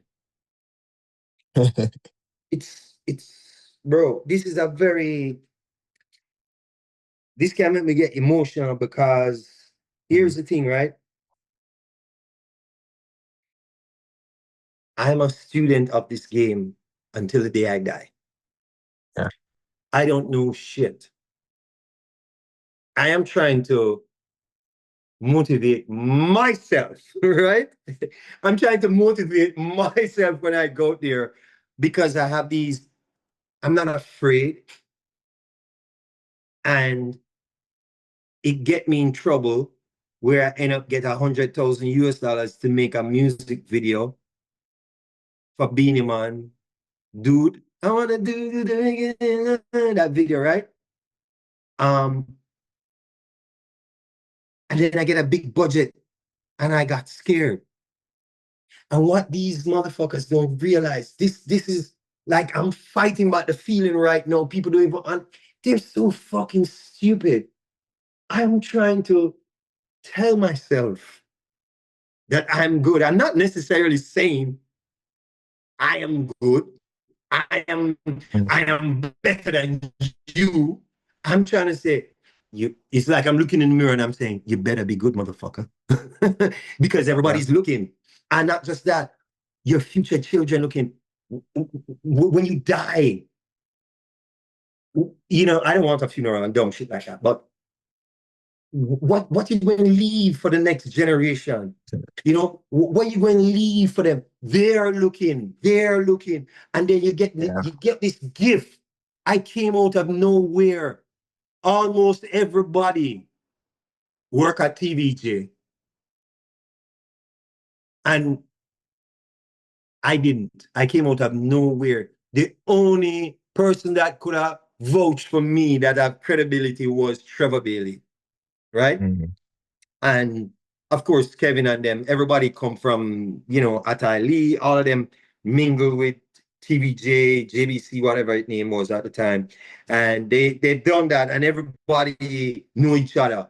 And me shoot was just like, who the fuck is this? You're supposed to stand there like with a TV series, Royal Palm. They would have 10 minutes of blood clot dialogue in a room. 10 minutes Sitcom. of straight dialogue. Sitcom stuff. And, right. And people would look at that and say, that is the thing, right? And what happened is, and it would sit there on the tripod. So I would come and I'm breaking it up and I'm doing this, I'm doing that. So it seemed weird to them. So it wasn't like ego was absolutely not in the game. What it was passion. Me also trying to boost up myself.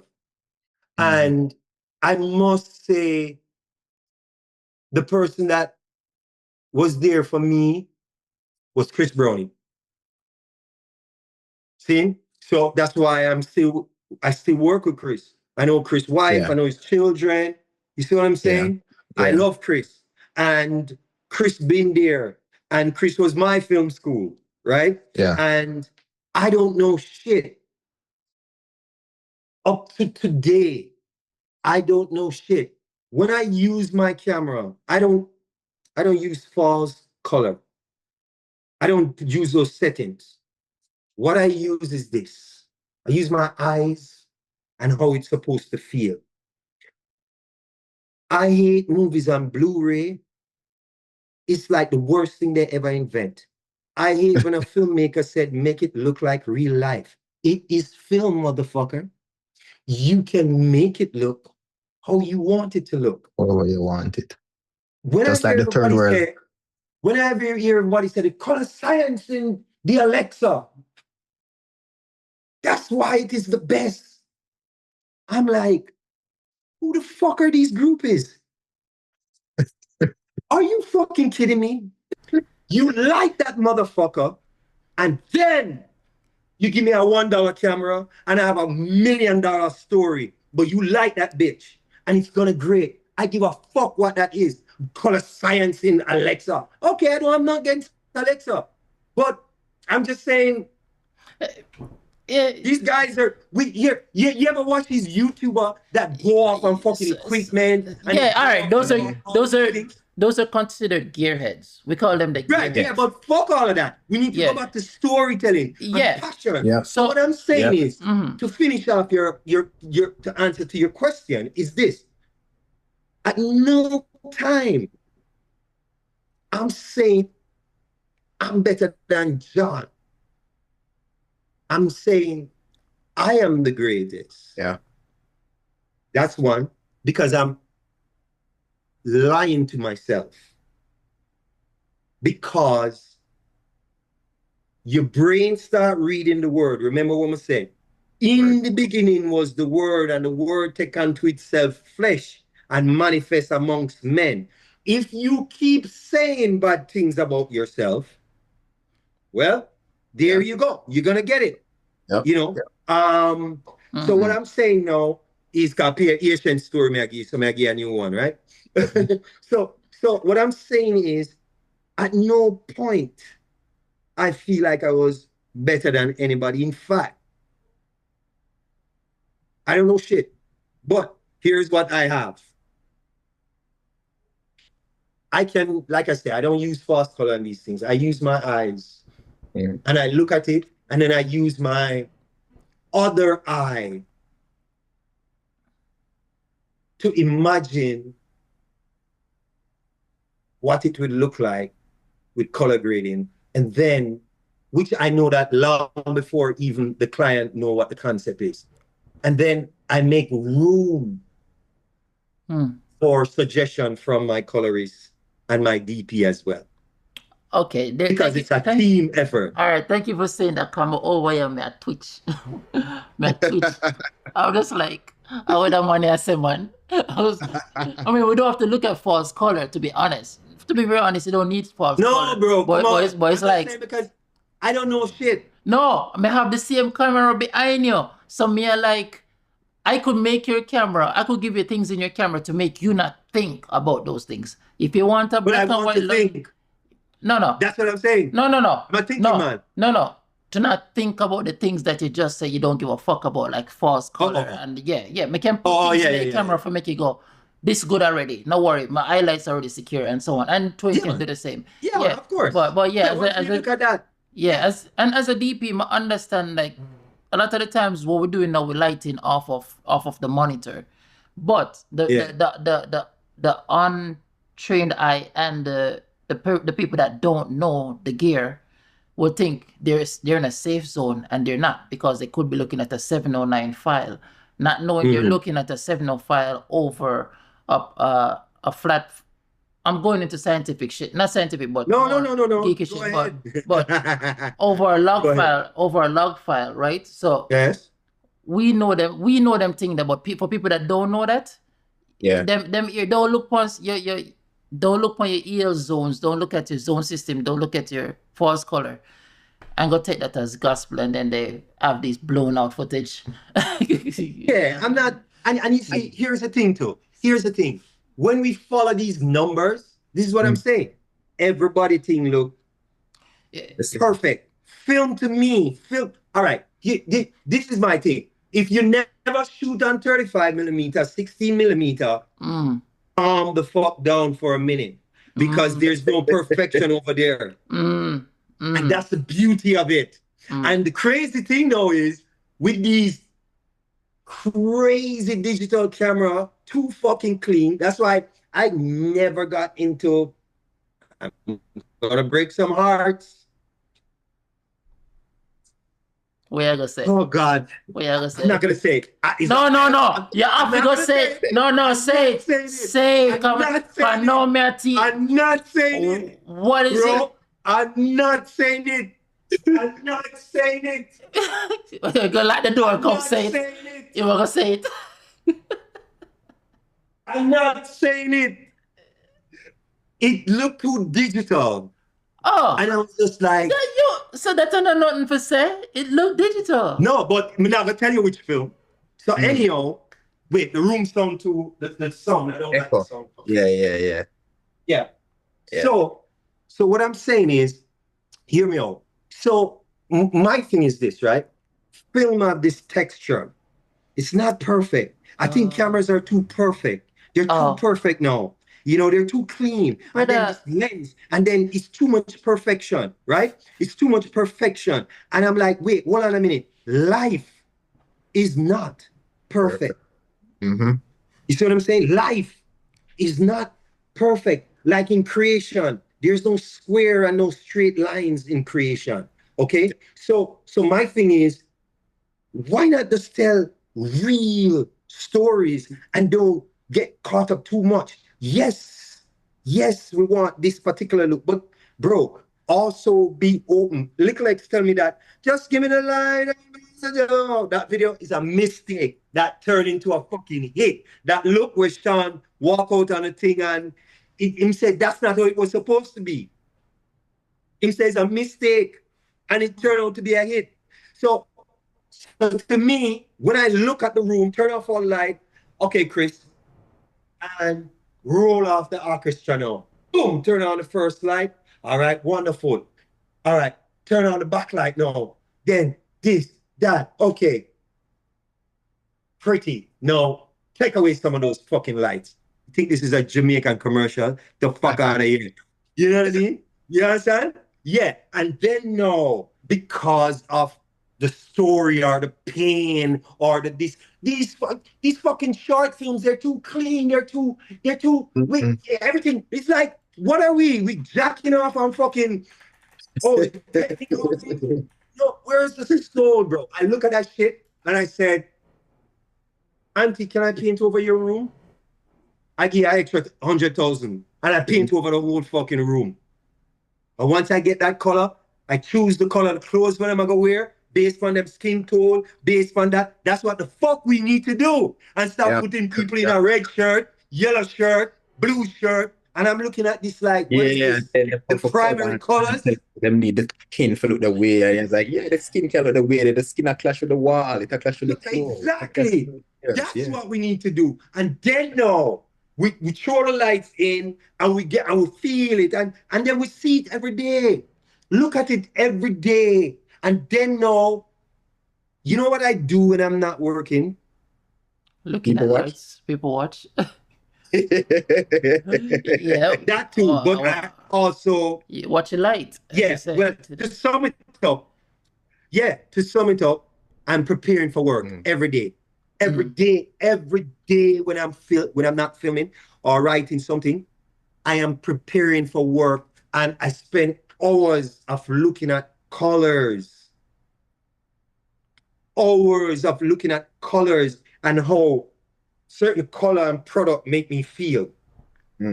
So that's why I don't go off too much. Yeah, when I work with Dean do all of that shit. The monitor is in black and white. Happy for you, Dean. But my monitor, please keep it in color over here, please. So you're not okay. I mean, no way they never want to know. I can get there, but to me, you what you're doing with me right there is I need that before the shoot. So me get what you never did want to say. Film is better than digital. No, I said it. No, I was gonna name a movie. Oh, it's a movie specifically that you think shot on film and look digital, or just look digital and shot on No, digital? when digital camera came in, and they shot on digital camera, the shit looked too digital, and there's a lot of movie like that, and Blu-ray and all that. I hate those things. It's like I like music that is recorded on 24 tracks. I like music now. It's like, but I have soul. But for me, Blu-ray, I love Blu-ray. Reason why I love Blu-ray is because I prefer to have a physical disc with the Oh no, I'm not talking this. Yeah, no, the image of the film. The image. What it looks like. It looks like you feel like you're there with your eyes looking. It looks real. Get the fuck out of here. Oh, geez. When you turn off the motions. The motion set, the motion. Yeah, that's what much. Horrible. Horrible. Kassa, we have Wentworth here.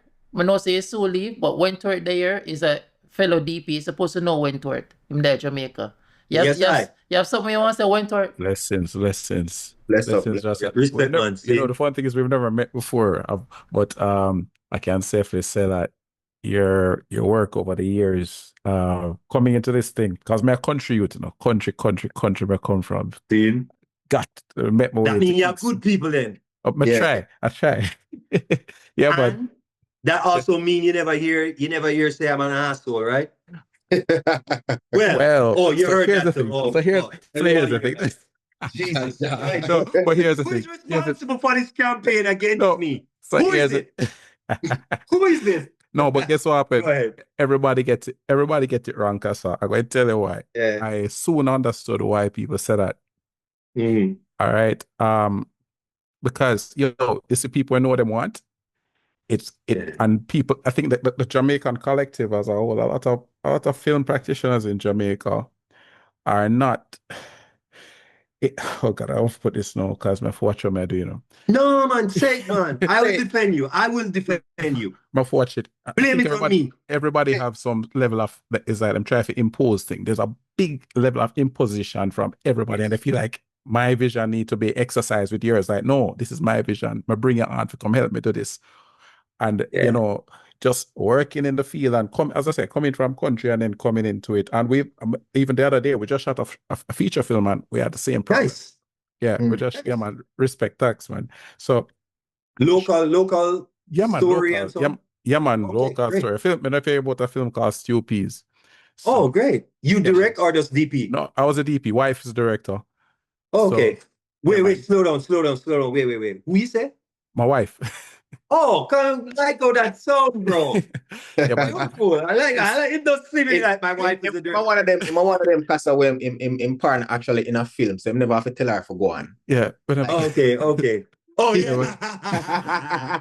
Yeah. No. No, you have to give it context. Earlier I said if your wife or your boyfriend or your girlfriend is not into film, get rid of them. yeah, it can you know, it's serious. That's Yeah, one man. of the thing. You know, as a spiritual person, that's one thing me to pray for me. Like, you know, if I find somebody who Prior answer then, bro. yeah man, and it come. You know, so I give thanks for that. Yeah, so you're one of them. So you shot the film, yeah. Yeah, man, shot the film. Yep. But you know, understanding because some persons will say they want to do this, or why if you do this instead, like, bro, I did not bring you on the set. So what if my film or my production, I bring you up on set as support? Yes. And then it becomes, then I understand the whole means a collab, you know, of collaborating. But when you start impose your own feeling, and then Jamaica don't really have a film culture and a sell thing. I mean, music No. videos and commercials, you understand? So Yeah. that alone is a big thing. Yeah, no, Yeah. they don't. There's no code, and it's like what I was saying earlier with my documentary, guys. That the people in the office at the ministry, they're saying we have an agreement. I will give them a list of everything I shoot every month, and then they said, okay, we want to see what you done so far. Yeah. So I said, all right, then I'll just send you really quick clips, no problem. But I shoot 6K, high resolution all the way. You know, Yeah. Chris is like, why, bro? I was like, leave me alone. Just do it. 6K, Yeah. Use it. Yeah. 6K, and yeah, HQ, right? All right. So I said, okay.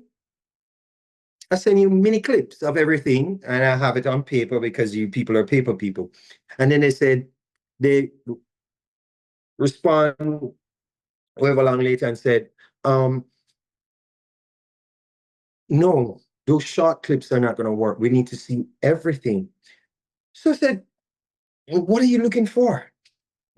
We want to make sure that you do what you say you're going to do. I said, you realize I created this concept, right?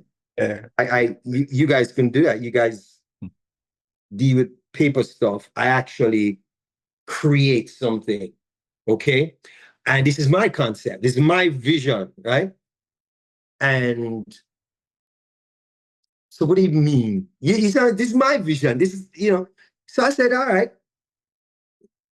You guys want to come back and check it out? No. And they furry because they want to control. So I say, all right, then I bring the computer and everything, and I just pack up everything and bring it to your office. Then they changed and say, okay, just bring the hard drive and let's go to CPTC. Okay. I said, all right. Yeah. All right. I said, here's what you can do. Call who you guys know? Who you guys know? Just tell me who you know. You know Natalie Thompson? You know Delano Forbes? I don't know. These people are decent people. You'll know them. They're nice. They fit in the system, right? Call them and give you advice on what we have here. I have a 48 terabyte hard drive. Yeah. Okay. And you're gonna have to take some days off to go through these footage. So it's not like, oh, I have an hour, let's go get it done.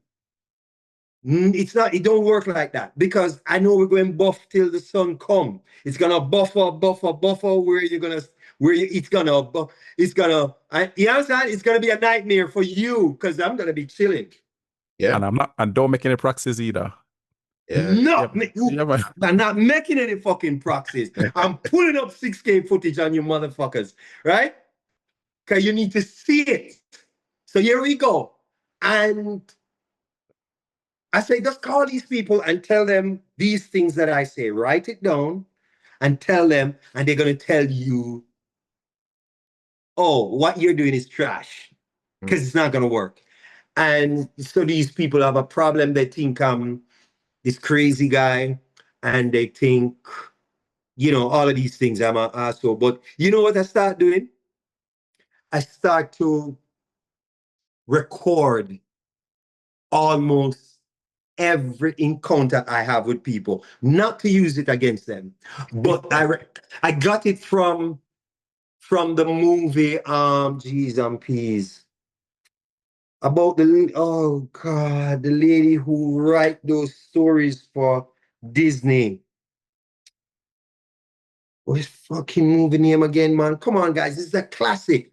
It's about her. She write all of those classic films. She's the English. Oh God, what a film name again?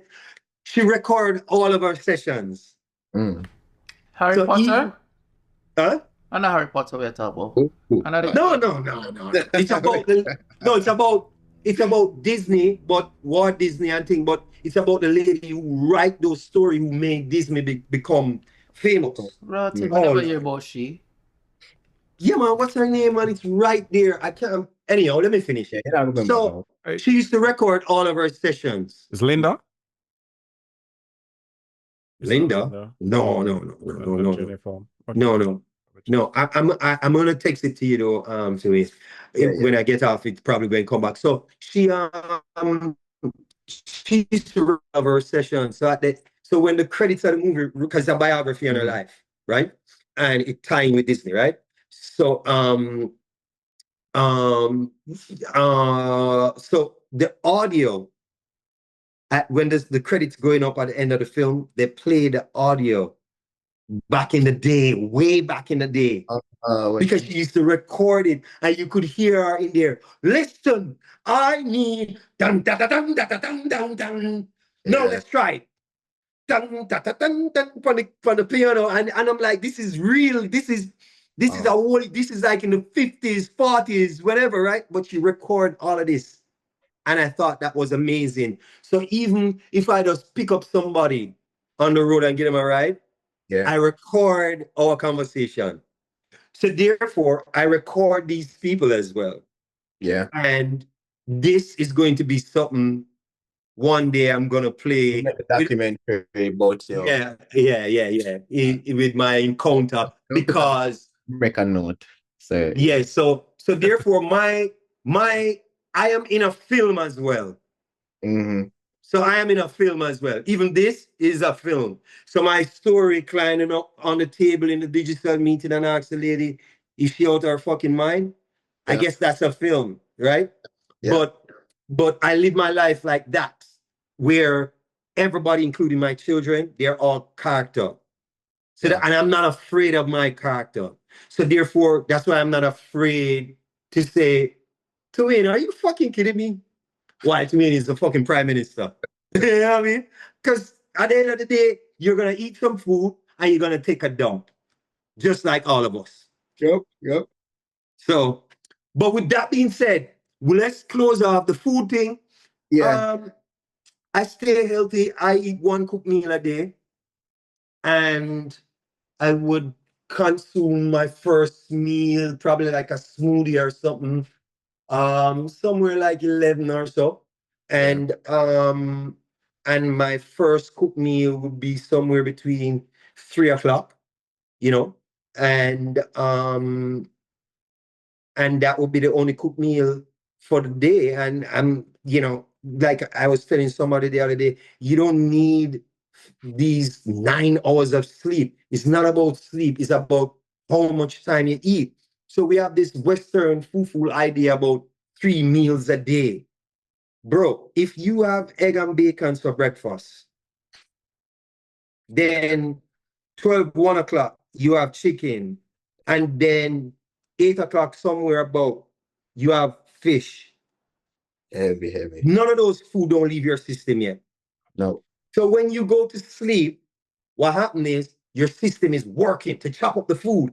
So you wake up tired, and then you need this drug called coffee. Me, I just wake up and I do the same thing that I'm doing now, coconut water. That's it. Man, I drink coffee. Yeah. That are you. Boss man. So Closing. you drink coffee, no? No, I don't drink coffee. Green tea. Bush tea. Bush tea, right? Yeah, green tea. Yeah. Call it green tea now, but bush tea. Grow up on with leaf for life and Yeah, man.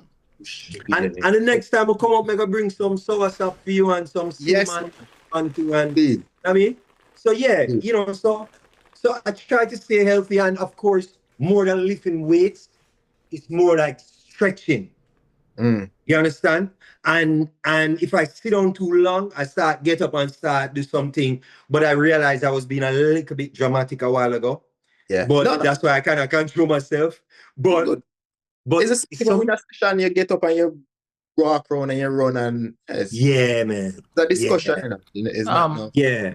And I think it's something that missing from filmmakers in Jamaica. We don't, it seems to me like health is not, you know what I mean? Like, I respect Chris Browning. I worked with him for years, and I never know him age until I got him party, and I was like, what? You are this age? And I'm looking at Ayana, this white man look good for his age. But Chris swim. And then when we went to Merrimaca, just leave it as that, and we film, right? Merrimaca is, you tell them after the year, right? And when we went to Merrimaca, Chris was like, yeah, let's go for a jog. I was like, all right, I got this. Chris can't test me. Let's go for a run. Chris can't test me. Bro, Chris keep going. Little did you know. I was like, when the blood clot. I said, all right, Chris, that was a good one. Man, I tried to play it off, right? I was like, yeah, let's breathe a little bit. Chris, that was a good one. The place was moody, man.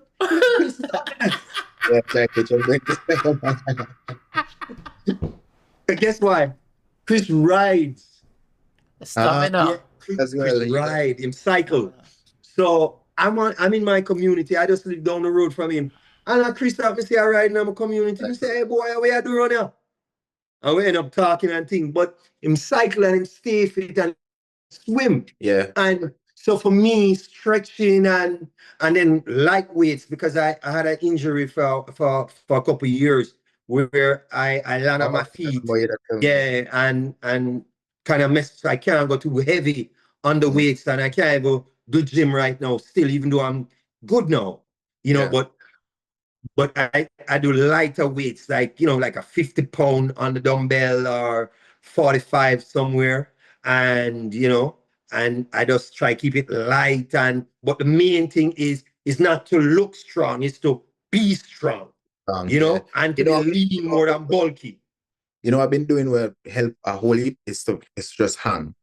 So just hold on like a minute At Mhm. first, man. I thought for like 30 seconds, then no one can do up to a minute. So Trust me, do that and Pull yourself up too. it's yes, gone. so hanging, jumping, and just carrying heavy weights is Mhm. good. It's good for you. Yeah, Okay. and what is his name? Deadlift? Where you, Yeah, the deadlift. Yeah. Yeah. as you get older, you need that for your balance. Yeah. Yeah. And one of the thing for me, I have a can jump a fence, rude boy. What you say, Kassa, then your blood. Oh, you say- Yo, hey, you know what's the opening scene of your movie? Jump a fence. You know what's the opening scene of Kassa's movie? A Rasta youth a jump a fence. Yeah, man. Wildman Street. Yeah. Oh yeah. He's okay. Well, listen, we have to see a script first, you know. Yeah. Sign off on it. I'm just joking. But yeah, I have to be able to the day when I can squat properly and just spring back up. Yo, Problem. it's a problem that right there. Yeah, man, me have to stay like this, brother. Me don't want to get bigger than this. You just want to stay lean and chop up. You understand? Yeah, man, and able to run down the road and run back up. You know what I mean? The day that can happen. Yeah, I think we have to understand, okay, fine. I'm not telling people not to eat meat, but I'm saying watch the dairy, watch the 3 meals a day, watch the lie that they're telling you. Don't you see these people walking around with these things full of water, and I drink my water. Which water? First of all, the water that we are all drinking is dead. It's dead. The water have no structure. It's dead. Why is dead? Because it runs through a goddamn plastic pipe. And if you buy, I'm buying spring water, it sits in the bottle in a storeroom, and water have memory. Yeah. So that water lose everything. It's like if you have string bean in your fridge for a week, that shit, you're just eating trash. The value of that. That's why in America now, they're trying to do farming in the cities closer, so the food don't have to travel too far, because if it travel too long, it loses its value. So the best thing is to learn about your health, which is food, how you think, the books you read, the movies you watch, where you absorb, where the music I say. That's why I kind of take a pause on my favorite genre, which is old school reggae, because I all the while more I hear about the people them are so far. I don't want to hear it. I don't want to hear it. So I do a lot of instruments and dub music now. Yeah. So I don't fuck with the radio. And So I have 4 hours of my playlist. And don't forget people. Oh yeah, no, well, me know, Yeah. me know, let me see. Next. Well, in Jamaica, Chris Brownie, Asha, Chris Brownie, Asha. Chris Brownie, Asha. I hate that. I hate that.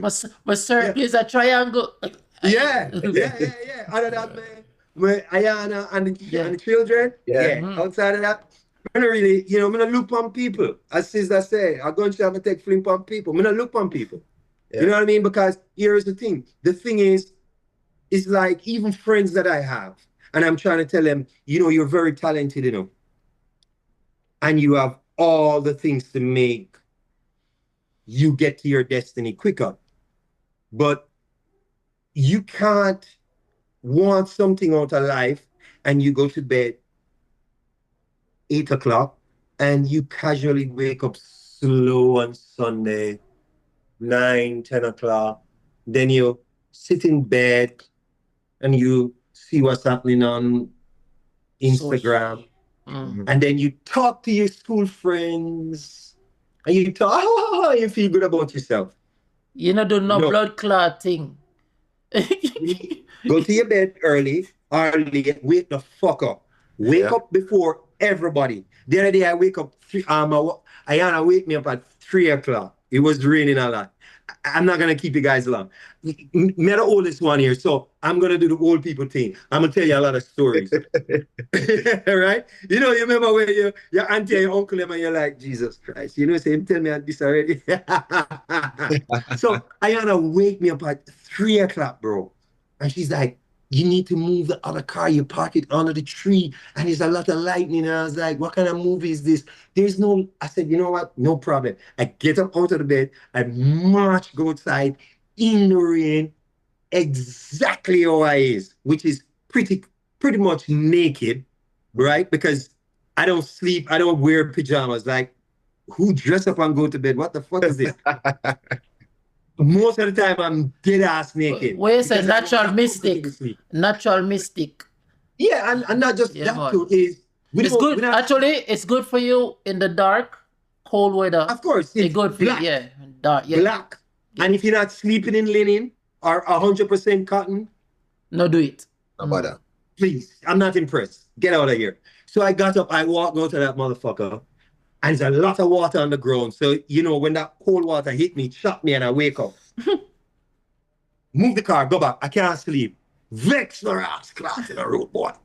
I'm going to come over my office. I'm going to use that 3 o'clock to learn something. So I can tell you that what I learned was the biggest turtle is called leatherback turtle. And they've been around for hundreds of millions of years. And they're the largest turtle. And wherever they lay their eggs, those baby turtle are going to come back to lay eggs. No matter where them go, they're going to come back to the same. And that's how it keeps going. Oh. Right? Yeah. So I just learned that. And I learned what whale fall is.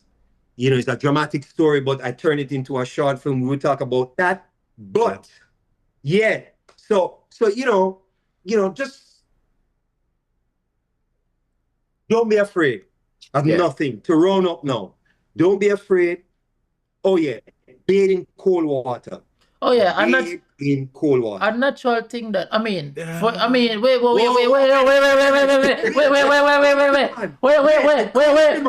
Wait. Country man look like him don't like our From Mandeville to the coldest place. From Mandeville. No, bro. He have to explain himself. But wait, Kelly. Before you get bad, no, bro. Mash up. Before you get mash up. The thing is with cold water is this. I bathe in a cold water, you know. I bathe in a cold water, you know, but I realize I have lost a lot of gains and me never did know. Cause me used to work out and literally go straight down in the pool and do a jog, right? And the pool, it's called me a cold plunge. And I never knew it until them go, yo, you can't work out and go cold plunge immediately. You lose any gains there, make workout. You have to drink, you have to do hot water. And then you do cold plunge another day, or you have to wait 6 hours after. No, but bro, if you work out, first of all, you should just cool down before you go bed. You know what I mean? No, you can't do we ain't live in an ice box, you know. So we can't expect. No. Oh, back to this bed, no, because No, but Kassa, me go England November last year. And a cold bath me take. Be in a regular water. A cold shower me take. Literal cold shower. In England. What's me did there, Israel? Dog. Yeah. A cold shower me did have to take a Israel because Israel hot. Damn. Oh yeah. Yeah. All day. Yeah, man. It make you feel alive. Yeah. And it's much better for you. And for me, one of my things is good health and wealth in abundance. You know what I mean? And good sleep, good food. Those things I will not compromise. Yeah. And Kelly, explain yourself. Yes. No, I have this thing called Earthy Care. Trying to remember the proper. You have to talk about the cold water, man. The cold water. Yeah, man. So I have that. So what happens is once water is too cold, it itch right through. If somebody have to be on medication for it. Yeah. So for real? Yeah. So, but it's coming from the pipe, but I realize it's not only that. Oh, I know what you need. Filter. So because when I go to the river and the water cold, I just jump in, I'm all right. Filter. So I have that, filter.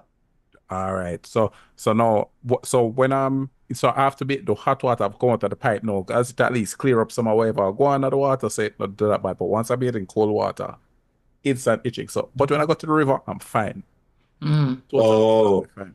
So that happened to my neighbor wife, you know. So I said, yo, put on a filter outside, where leave water commission come in the yard, filter that motherfucker, and then another filter inside again. So I think that's like one of the things where I have to go get sorted out. And then Why? people have crazy water problems. So, you know, say you have to, between the tank and all of that and pump. Yeah.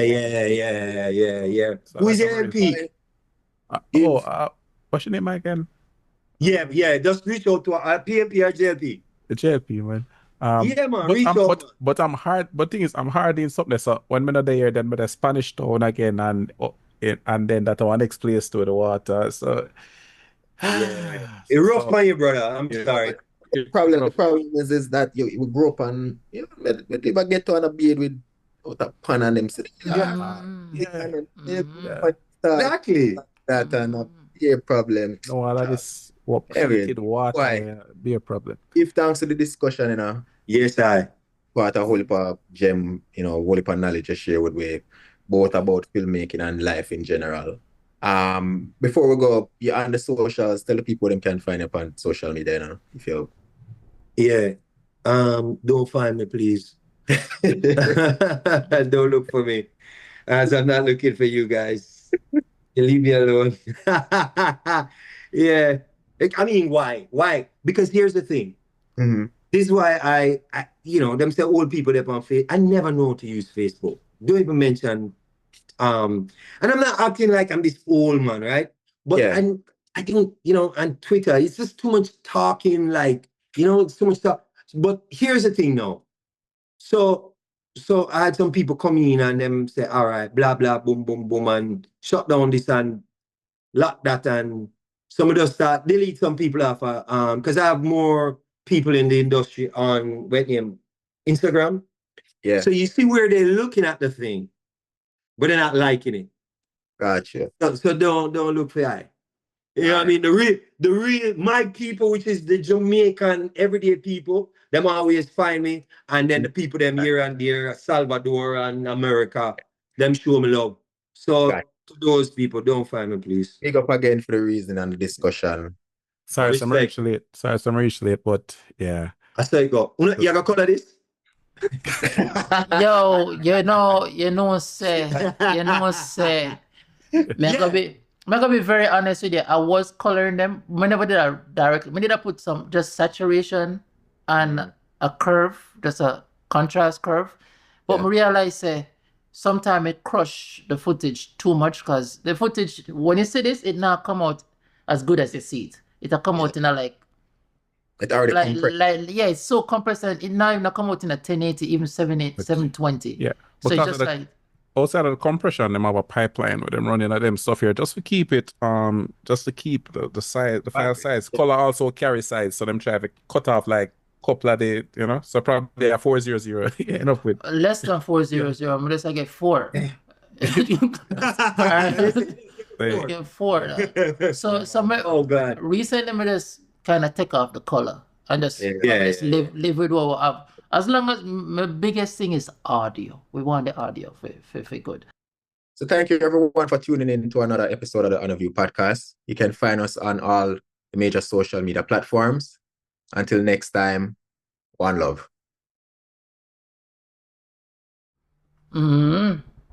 That's it. Boom.